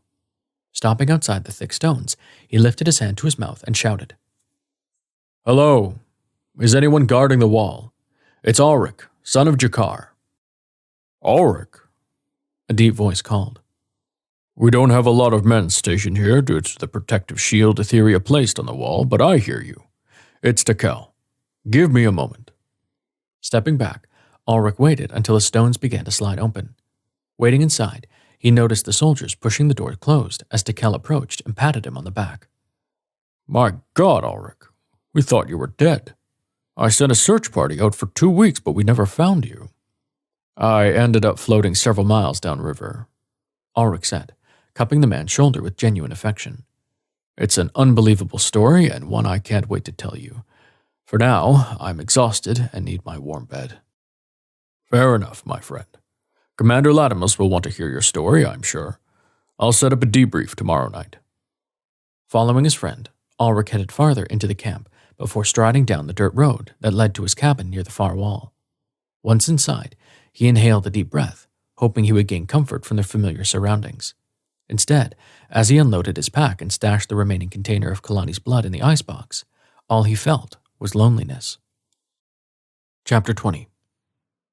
Alrec threw himself back into fighting, assuming that if he performed the duty he was born to fulfill, the loneliness would soon abate. After all, he'd lived alone for centuries before the awakening, and when his family died in the tragic event, his solitude had only grown. Although he missed his parents terribly, he made his peace with their deaths and vowed to avenge them. That vow had always been enough. Until her. Now Alrec ached with a yearning so vast he sometimes wondered if he was slowly going insane. Kilani's image had flashed through his mind with fair regularity ever since he met her on the Slayer Meadow. But after their time in the cabin, when she graciously saved his life and welcomed him into her embrace, he was fairly sure he was addicted to her melodious laughter and tender soul. Was it possible to be addicted to another immortal? If so, what did it mean for his future? Alrec took his duty as a soldier seriously and didn't want his skills to become compromised because he was distracted by thoughts of a fierce slayer with gorgeous blue eyes. The first few weeks he returned home, he found himself listlessly wandering throughout his tiny home. Dazed and unfocused, he constantly knocked his shin against the chest at the base of his bed or banged his elbow on the bathroom doorknob. Even though he healed quickly, the clumsiness was a nuisance he could only attribute to his fixation on the woman he missed so vehemently. Sometimes, when he rapped his knee against the bedpost, Alrec's hand reflexively stretched to stroke the wood. Lost in memories, he remembered how Kilani bound his ankles to her bed before he earned her trust. Caressing the wood, he would recall her upturned face in the moonlight the night she finally kissed him. Then he realized he was stroking a goddamn bedpost and told himself to get a grip. A month after his return, Latimus ordered a raid on Etherya. Alrec did his duty, abducting 3 Slayer men as he cursed the war and hatred between the species. If things were different, perhaps he and Kilani could build a life together. Although the species had never intermarried before the awakening, the kingdom was vastly in need of change, and loving a member of the opposite species would certainly mean progress to some. But Alrec was smart enough to know deep-rooted change took time, most likely centuries, so he carried out his duty, understanding there was no guarantee he or Kilani would survive long enough to see such progress. It was just the way of their war-torn world. Every day at dawn, Alrec re-entered his cabin, situated in a cul-de-sac filled with other laborers and soldiers' dwellings on the outskirts of Etherya. After completing the mundane task of filling his goblet with Slayer blood, he winced at the bitter taste. Now that he tasted Kilani's rich blood on his tongue, the life force of a Slayer soldier was a stale, tasteless substitute. Longing for her, he lolled on his bed each morning, lightly clutching the sheets, wishing it was her soft hair or silken skin. After several months of existing in his listless state, Alrec admitted his existence was becoming quite pointless. Unfortunately, there was no resolution to his predicament in the foreseeable future. One night, 3 months after he returned home, Alrec was sparring on the training field alongside his battalion. Tekel rushed him, sword held high, and Alrec took a sloppy swipe, attempting to knock his weapon free. Tekel laughed and knocked Alrec's weapon from his hand, glaring down at him as Alrec took a knee. "By the goddess, Alrec," he said, nicking his neck with the sword and spurring a reflexive angry growl from Alrec's throat. "What happened to you? You can't fight worth shit anymore. You never used to yield. I'm worried." "That's enough." Commander Latimus's deep voice boomed behind them. "Sheathe your sword, Tekel. Alrec, I'd like to speak to you privately." Sighing, Alrec took Tekel's offered hand and rose before silently stalking up the hill behind Latimus.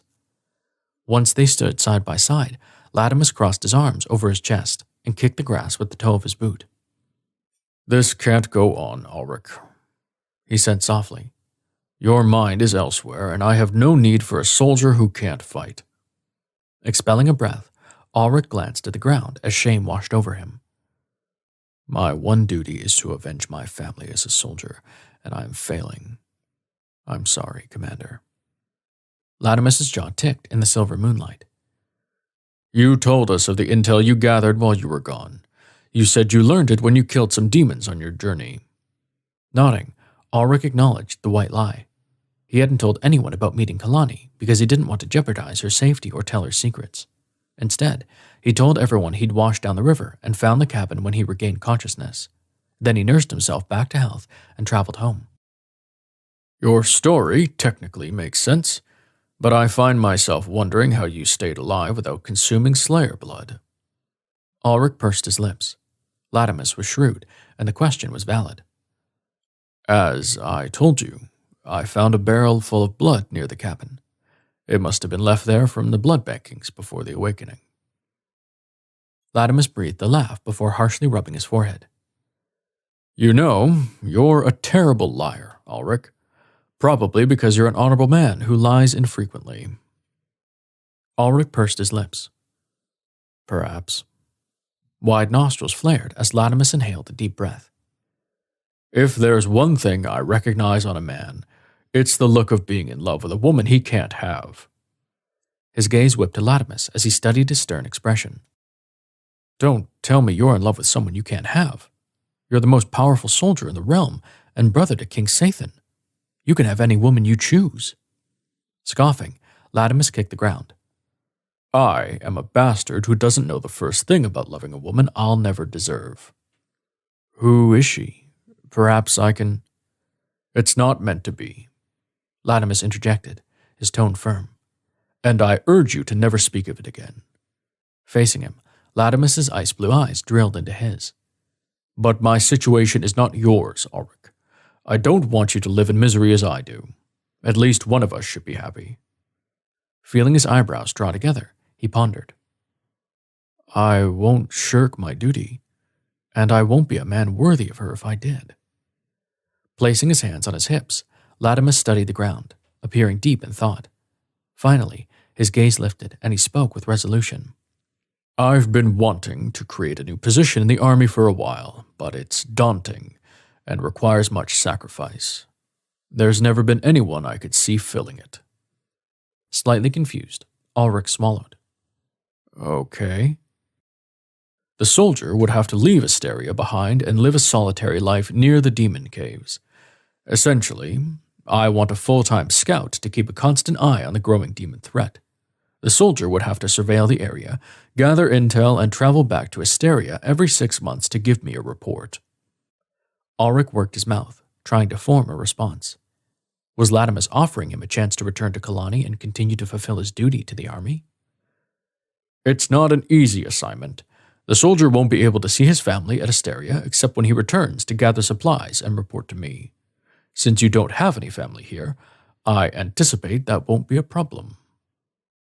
No, sir. I'll expect detailed reports and trust you to work autonomously. This is not a vacation, Alrec. It's an important role I need filled. There are very few soldiers I would even consider assigning. Cupping his shoulder, he squeezed. You are one of those soldiers. Know this assignment will require you to live near the demon caves until we have eradicated Crimeus and the demon threat. It could be centuries. Rising to his full height, Alrec saluted his commander as blood pulsed through his body. I understand and accept your assignment, sir. Chuckling, Latimus arched a brow. You didn't hesitate. Holy shit, you've got it bad, my friend. Grinning, Alrec shrugged. I don't want to divulge your secret, but since you're trusting me... Leaning forward, he whispered. Sir, I can't explain it. I've never felt this way before. It's consuming. She's taken residence in my head and my heart, and I can't escape her. If she's a slayer, you will never be able to bear children, Latimus said softly. No. Alrec ran the sole of his boot over the grass. I can't speak for her, but that doesn't bother me. In a world as consumed with war as ours, there are always children that need parents. If we decide to choose that path in the future, I would be honored to adopt a child with her. I don't want to pry, but if she lives separate from her people, as I assume since you told me the cabin was far from Etherya, her only option to adopt a child would be to take in a vampire. Would she be open to raising a child who is not her own species? Glancing toward the horizon, Alrec debated the question. Well, she saved me, so I guess saving another vampire or two wouldn't be out of the question. He held up his hands, showing his palms. I wouldn't want to speak for her, though. She's tough as nails. It would have to be a decision we make together. If she's that tough, you'd be smart to have her accompany you on your scouting missions. Sir, Alrec said with a deep smile, I wouldn't have it any other way. Chuckling, Latimus nodded. Then it's settled. How much time do you need to wrap things up here? I'll sell my cabin as quickly as possible, and I'd like to say a proper goodbye to Tekel and the other men before I leave. Otherwise, I can probably begin the post in a month. Placing his hand on his hip, Latimus's lip curved into a genuine smile, which was rarely seen from the gruff, stoic commander. You're a good man, Alrec. Be happy. You deserve it. Come see me before you leave, and we'll choose a date for you to return home and give me your first report." With a salute, he began walking down the hill. "Latimus." Pivoting, he called. "Yes?" "You deserve to be happy too." A moment passed before he softly replied. "It's not in the cards for me, my friend, but I'm certainly thrilled for you. Go seize it for both of us. See ya."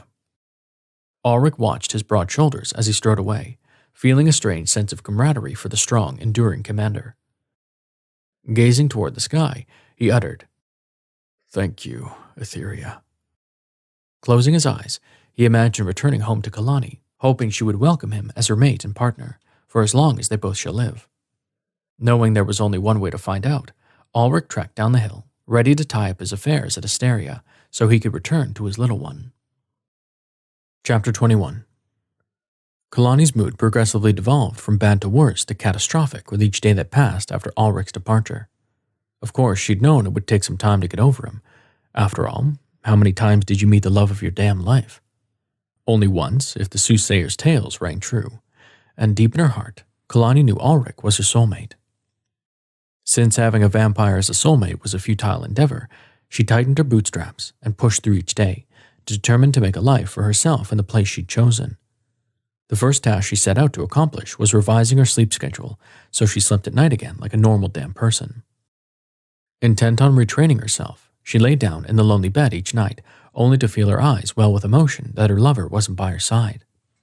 Most nights, she would rise and walk along the river, remembering the spots that held such meaning for her. The clearing by the old oak tree where Alrec first held her and pressed those broad, firm lips to hers under the twinkling stars. The grassy knoll where they'd sparred, strengthening his muscles so he would survive the journey home. The soft grass where he gently urged her down and eased away her clothes, as calmly and steadily as he'd eased her reservations about loving a vampire. Trailing to the spot, Kilani lowered and crossed her legs before running her palm over the grass. It tickled her skin, reminding her of Alric's prickly hairs when she caressed his chiseled chest. Sighing, Kilani stared at the stars and cursed every god she didn't believe in for sending her the perfect companion, only to rip him away when she'd finally given every last piece of her soul. "I know we disowned you after the awakening," she murmured, addressing Etherya, although she knew the goddess cared not for slayers anymore. Not since her species had devolved into war, breaking the goddess's heart until she withdrew her protection. "But could you throw me a bone, you know?" Kilani continued, sitting back and resting her palms flat on the grass. "You're a badass woman too, right? Female goddesses are way cooler than men. You see the logic in letting me win at something, right?" Silence was her only answer as the soft breeze flitted through the treetops. Suddenly, a branch snapped in the distance, and Kilani lurched to her feet, crouching in a defensive stance as she perked her ears. Was it a demon? Had they finally discovered her cabin? Of course they wouldn't discover it while the hulking vampire soldier was in residence. "That would be too much good fortune for your unlucky ass, Kilani," she muttered, rising and stalking toward the sound. Eyes wide, she picked up a branch, pleased when she noticed its sharp edge. If the bastards were going to kill her, she'd at least go down fighting. "This is my home and you're trespassing," she said, frustrated at the slight waver in her voice. "I'm prepared to defend it till my dying breath." A soft whimper echoed between the trees, causing the hairs on her nape to rise. Slowly, walking forward, she passed a row of ferns to see a white wolf standing in the clearing. His sky-blue gaze locked on hers, and she realized he was as terrified as she was. "Whoa," she said, showing him her palm as she gingerly approached. "I'm not going to hurt you. Where's your pack?" The wolf uttered a soft, high-pitched wail and looked off into the distance before reclaiming her gaze. "They left you, huh?" Inching closer, she assessed his mangy ears and the gray fur along his back that swirled with the white. "From your size, I assume you're the runt? You're big, but not as big as some wolves I've seen around here. Believe me, I get it. Sometimes you just don't fit in." The wolf harrumphed before lowering to the ground. Tilting his head, he began to pant, his long pink tongue shining under the moonlit clouds. "Oh, no," she said, holding up her hands and backing away. "I'm not in the market for a pet. Don't look all cute, It's not happening. Gesturing with the stick, she urged him to run along. Go on now. Some rabbits live in the bushes over there. I'm sure they'll make a fine dinner. Turning, she trekked back to the house, noting the branches and leaves that crunched behind her. Frustrated the animal was following her, she roughly closed the door and attempted to sleep. The next night, consumed with thoughts of Alrec, she headed out for a walk since sleeping was futile. As she crested the bank of the river, the wolf was waiting for her as if he knew she would appear. Nope, she said, shaking her head as she pointed to the far-off mountains. Not happening. I don't want a mangy mongrel around here. Got it? Stomping down the riverbank, she repeated the mantra in her mind that she was not adopting a pet. The nightly walks continued, and eventually, Kilani became used to the sightings of her furry friend. They were a welcome distraction from her obsession with Alrec and gave her something else to focus on. A few weeks after seeing the wolf, she decided to bring it some dinner. Here, she said, tossing him one of the fish she'd cooked for dinner. I even cooked it for you, you lucky bastard. The wolf uttered a series of excited yelps before resting on his laurels and devouring the fish. After a few weeks and much deliberation, Kilani accepted she was going to adopt the damn mutt. The last thing she needed was another mouth to feed, but loneliness was slowly eating her away as it pervaded her soul, and the only person who could fix that was never coming back. So, she grabbed a rope one warm, balmy night and headed to the river, intent on laying down the ground rules. You're going to do your part around here, she said, sliding the rope around the wolf's neck as she patted his soft fur. And we're going to take lots of baths in the river. I won't have fleas in my home. Do you hear me? The wolf chortled, panting with obvious affection, and Kilani led him home with the makeshift leash. Once there, she filled a basin with water and brought it out before scrubbing the creature so thoroughly she thought his fur might mold. He wrung himself dry, spraying droplets of water across the yard, and Kilani experienced her first moment of joy since Alrec's departure. Good boy, she said, petting his wet fur as she sat beside him. Wait, you are a boy, right? Peeking, she confirmed with a nod. Yep, a boy. Now what are we going to call you? The mongrel just stared at her before craning his head and uttering a high-pitched sound. Well, you're more dog than wolf, aren't you? Standing, she scratched behind his ears. I'll think of something. In the meantime, come on inside. I'm going to dry you off and you're going to cuddle with me. You're going to be a poor substitute, but you'll have to do. His paws echoed on her wooden floor as she brought him inside and toweled him dry. After crawling into bed, she patted the covers, and he jumped in with her, barking before shimmying against her legs atop the sheets. I miss him so much, she whispered, slowly stroking the wolf's head. Will it always hurt like this? Her new friend only whimpered before placing his chin on her thigh and closing his eyes. Sighing, Kilani blew out the candle and did the same. Chapter 22. A few weeks later, Kilani finally began sleeping at night. Although she wasn't sleeping through the entire night, there were times when her brain allowed her to let go of her yearning and recharge. Having a warm body next to her was comforting, and she cherished her new companion, even though she inwardly chided herself for capitulating so quickly. Perhaps Alrec had softened her. Regardless, she loved the little bugger and was extremely thankful for his presence in her small home. One night, she was jolted from a deep sleep by the wolf's low growl. Swiping her hair from her face, she rose and pointed at his nose. Don't bark, okay? I'm going to go look around and I'll leave the door cracked. If I need you, I'll call you, but otherwise, stay inside. The wolf whimpered. I don't want you to get hurt. Placing a kiss between his ears, she grabbed the spear by the door and placed her hand on the knob. Inhaling a deep breath, she slowly pulled it open. Broad shoulders trekked toward her, illuminated by the full moon, and Kilani's breath caught in her throat. Stepping onto the soft grass, she whispered, Alrec? His large frame continued to advance, and she rubbed her eyes, telling herself she was still asleep and dreaming. Holding up her hand, she shook her head. No. He froze, his features unreadable in the dim light as her chin slightly wobbled. Don't come any closer, please. Lifting his hand to the back of his neck, he massaged the weary muscles. I was rather hoping for a more receptive greeting. Shocked laughter exited her throat as she shook her head. This is a dream, Kilani. You're going to wake up and it will be morning. Sweetheart, he called, sliding the pack from his shoulders and dropping it to the ground before continuing to walk forward. One tentative step, then another. It's me. You're not dreaming. Don't give me hope, she rasped, closing her eyes as she tried to discern reality from the surreal. I just learned how to function without hope. I can't go back. Lifting her lids, his handsome features came into focus as he stopped several feet away. Lowering to one knee, he extended his hand and beckoned to her. I learned to live that way too, but it was no way to live, little one. We deserve better. We deserve more. Let me give it to you. He shook his hand, and Kilani felt her heart swell with love.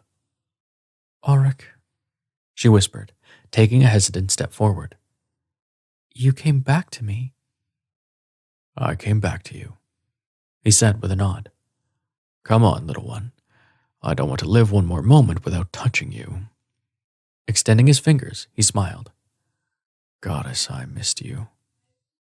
A strangled cry left her lips as she threw down the spear and broke into a full-on sprint. Alrec's deep laughter echoed off the trees as she bolted into his arms, knocking the wind out of him as they both tumbled to the ground. Straddling him as his back splayed over the grass, she rained ardent kisses over every inch of his face. Oh my God, she breathed in between the heated kisses. I never thought I'd see you again. How did you? Where did you? Why did you? Chuckling, he thrust his fingers in her hair, lifting her head so he could smile into her eyes. There's time for that, little one. Let's just say I was miserable without you and a pretty terrible soldier, so Latimus secured another position for me. Another position? Out here? Out here, Kilani. In the home where we fell in love and where we'll create our future. If you'll have me. Embracing her, he rose to sit on the grass, and she wrapped her legs around his waist, determined to hold on for dear life so he'd never leave again. I'll have you, she murmured, resting her forehead to his and brushing a kiss over his broad lips. But will you have me? I feel like you're sacrificing so much to live with me in a secluded cabin in the woods.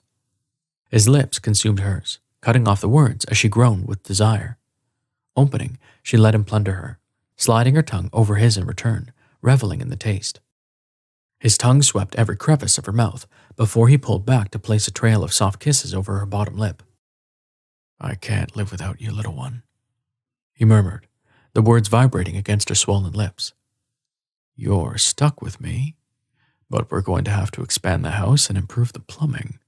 Thankfully, I can restock on supplies when I return to Etherya. Her pounding heart turned to stone in her chest. When you return? Once every 6 months, sweetheart. That's all. Otherwise, I'm yours for eternity. Alrec. Stroking his face, her eyes darted over his austere features, deep brown eyes and the sexy growth of stubble along his jaw. My very own vampire. Perhaps I did do something right in my godforsaken life after all. Tossing back his head, he broke into a blissful laugh. Perhaps you did, sweetheart. Running his hand over her hair, affection swam in his eyes. A bark sounded behind them, and Alrec arched a brow, craning his neck to look at the wolf. Clearing her throat, she shrugged. I adopted a wolf. He was the runt and abandoned by his pack. It seemed fitting. Eyes sparkling with mirth, he asked, What's his name? Kilani bit her lip. Dog. Laughing, Alrec shook his head. Creative. Hey, it was the best I could come up with since I was stuck here in this lonely cabin with a broken heart. Reverently gazing at her, Alrec drew the pad of his finger across her jaw. I thought you never got lonely. Not until I fell in love with a vampire with a fantastic ass who installed mediocre plumbing. It was all downhill after that. Narrowing his eyes, he planted his hand on the ground and pushed to his feet, holding her tight as her legs clung to his waist. Mediocre plumbing, huh? He teased, nipping her nose as he strode toward the house. I'll show you, mediocre woman. I'm going to install the best damn system you've ever seen. Sighing, She rested her cheek against his chest, inhaling his scent as he carried her inside. So romantic. And if you do it naked, I'll be even happier. Alric's laughter bounded through the home as he tried to close the door. Dog uttered some high-pitched cries, and Kilani peered over Alric's shoulder. You've got to stay outside for now, boy. My vampire's going to give me some hot, sexy lovin'. We'll let you in after. The dog is not sleeping on our bed, he muttered, closing the door as Dog whimpered outside. Yeah, I said that too, but he grows on you like a bad fungus. Trust me, he's going to end up sleeping with us. Striding to the bed, Alrec lowered her before sliding over her and aligning their bodies. Honestly, sweetheart, I just don't care right now. Cementing his lips to hers, he thrust his tongue inside her mouth, drawing her into a dizzying kiss. They tore at their clothes, tossing them aside until all that remained was their unsated lust and unwavering adoration. Kilani's swollen lips fell open in a silent cry, so thankful to have him home. I love you, she whispered. I love you, little one. Her magnificent vampire took her to the edge of ecstasy and beyond, as she accepted she would spend the rest of eternity with her soulmate after all. And once they were sated and spent, Kilani padded to the door and let Dog inside, where he promptly carved out a spot at the foot of their entwined legs and fell asleep. For Kilani, the possibility of the future they would build was brighter than any she could have imagined all those desolate years ago at Etherya. She'd had the strength to make a choice one night after a hard-fought battle, and the universe had rewarded her with more than she'd ever dreamed. It was the first of many happy endings upon Etherya's earth. Epilogue. 2 weeks after Alric's return, he held Kilani's hand as they strolled toward the river. Dog trotted by their side, tongue lolling from his mouth as he panted. When they reached the spot where they'd shared their first kiss, Alrec drew to a stop and pulled her close. Ready, little one? Her vibrant beam all but melted his heart. Ready? Staring into each other's eyes, they repeated vows written long ago, some by Slayer soothsayers, some by vampire archivists, all meaningful to the two immortals who spoke them so reverently.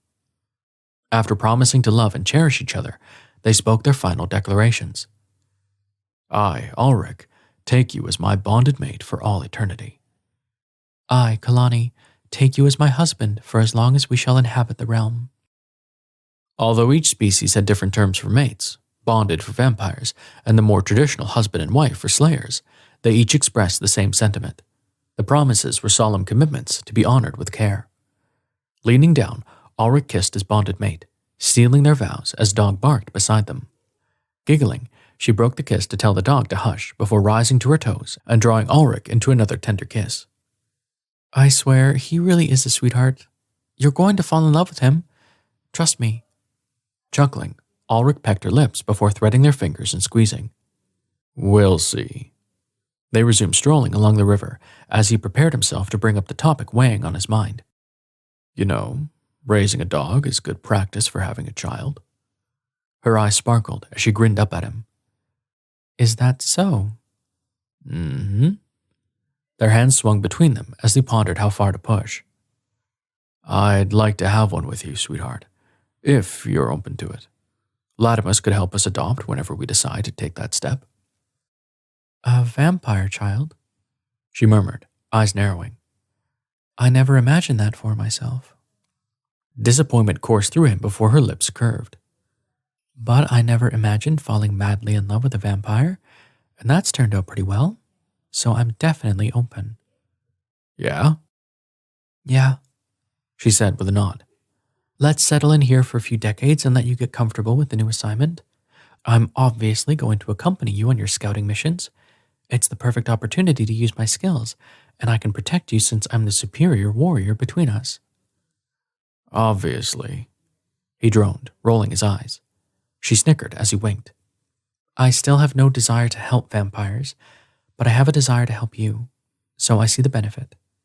Demons are a threat to slayers too, and if I can help defeat them, even at the hands of vampires, I'll do it. I'm honored to have you by my side, he said, drawing her close and placing a kiss on her hair. We make a formidable team. That we do. And once we're settled, I'd love to adopt a child with you, Alrec. Halting, she faced him and rose to her toes. We're going to have a family. It's more than I thought I'd ever have. Thank you. Embracing her, he allowed himself another kiss before they both turned to face the river. Drawing her into his side, he rested his cheek against her temple as they gazed at the gurgling water. Dog sat beside them, nuzzling Kilani's leg as she burrowed into his embrace, and Alrec felt a moment of vivid harmony. Their lives together had truly begun. Dog's place at Kilani's side during their nightly walks remained constant until he grew old and crossed the Rainbow Bridge into the passage. And until Kilani adopted another stray a year later, and another after her. Such became their pattern as they settled into their new lives. Until the day they adopted their son, and he became best friends with each new pet they welcomed into their quaint, loving home. Alrec and his slayer had so many milestones to accomplish, and he couldn't wait to conquer every single one with Kilani as his partner and one true mate. The goddess Etherya floated behind the dense thicket of trees, her white robes billowing in the soft wind as she observed the vampire soldier and the slayer aristocrat. Never in her vast wisdom did she believe it possible two immortals from her now war-ravaged species would navigate their way to love so quickly. It was a much-needed omen of hope in a world that had devolved into evil and chaos. Encouraged by the obvious affection shared between the two souls, Etherya closed her eyes and transported back to the passage. She would clutch onto their affection as a beacon of faith and focus all her energy on manifesting reconciliation between Slayer Princess Miranda and Vampire King Sathan. The current state of war in their kingdoms resulted from the actions of previous generations, and perhaps the new rulers could be the ones to repair the damage. Only time would tell, and one thing Etherya possessed in her infinite providence was great patience. So, she sat by the magnificent fountain in the misty, magical realm beyond her earth, and plotted, and waited, eager to observe, sometime in the not-so-distant future, the end of hatred between her beloved species. A note from the author. Thank you so much for listening to The Dawn of Peace. I've always wanted to write a prequel to this series, and I hope you loved Kilani and Alrec as much as I did. Speaking of, would you like to read an extra bonus epilogue where you can meet their son? I wrote one for my newsletter subscribers. Just go to RebeccaHefner.com/books, and you can download the bonus epilogue right away. Happy reading. Ready to see if Princess Miranda and King Sathan can reunite the species? Find out in The End of Hatred, Book 1 in Etherya's Earth series, available everywhere audiobooks are sold. Make sure you follow Rebecca on social media. She loves interacting with her readers. If you have a moment to leave a review for this book on your retailer's site, BookBub, Goodreads, or anywhere else you review, this indie author would be eternally grateful. Thank you. This has been The Dawn of Peace, an Etherya's Earth prequel. Written by Rebecca Hefner. Narrated by Zachary Zaba. Copyright 2022 by Rebecca Hefner. Production copyright by Rebecca Hefner.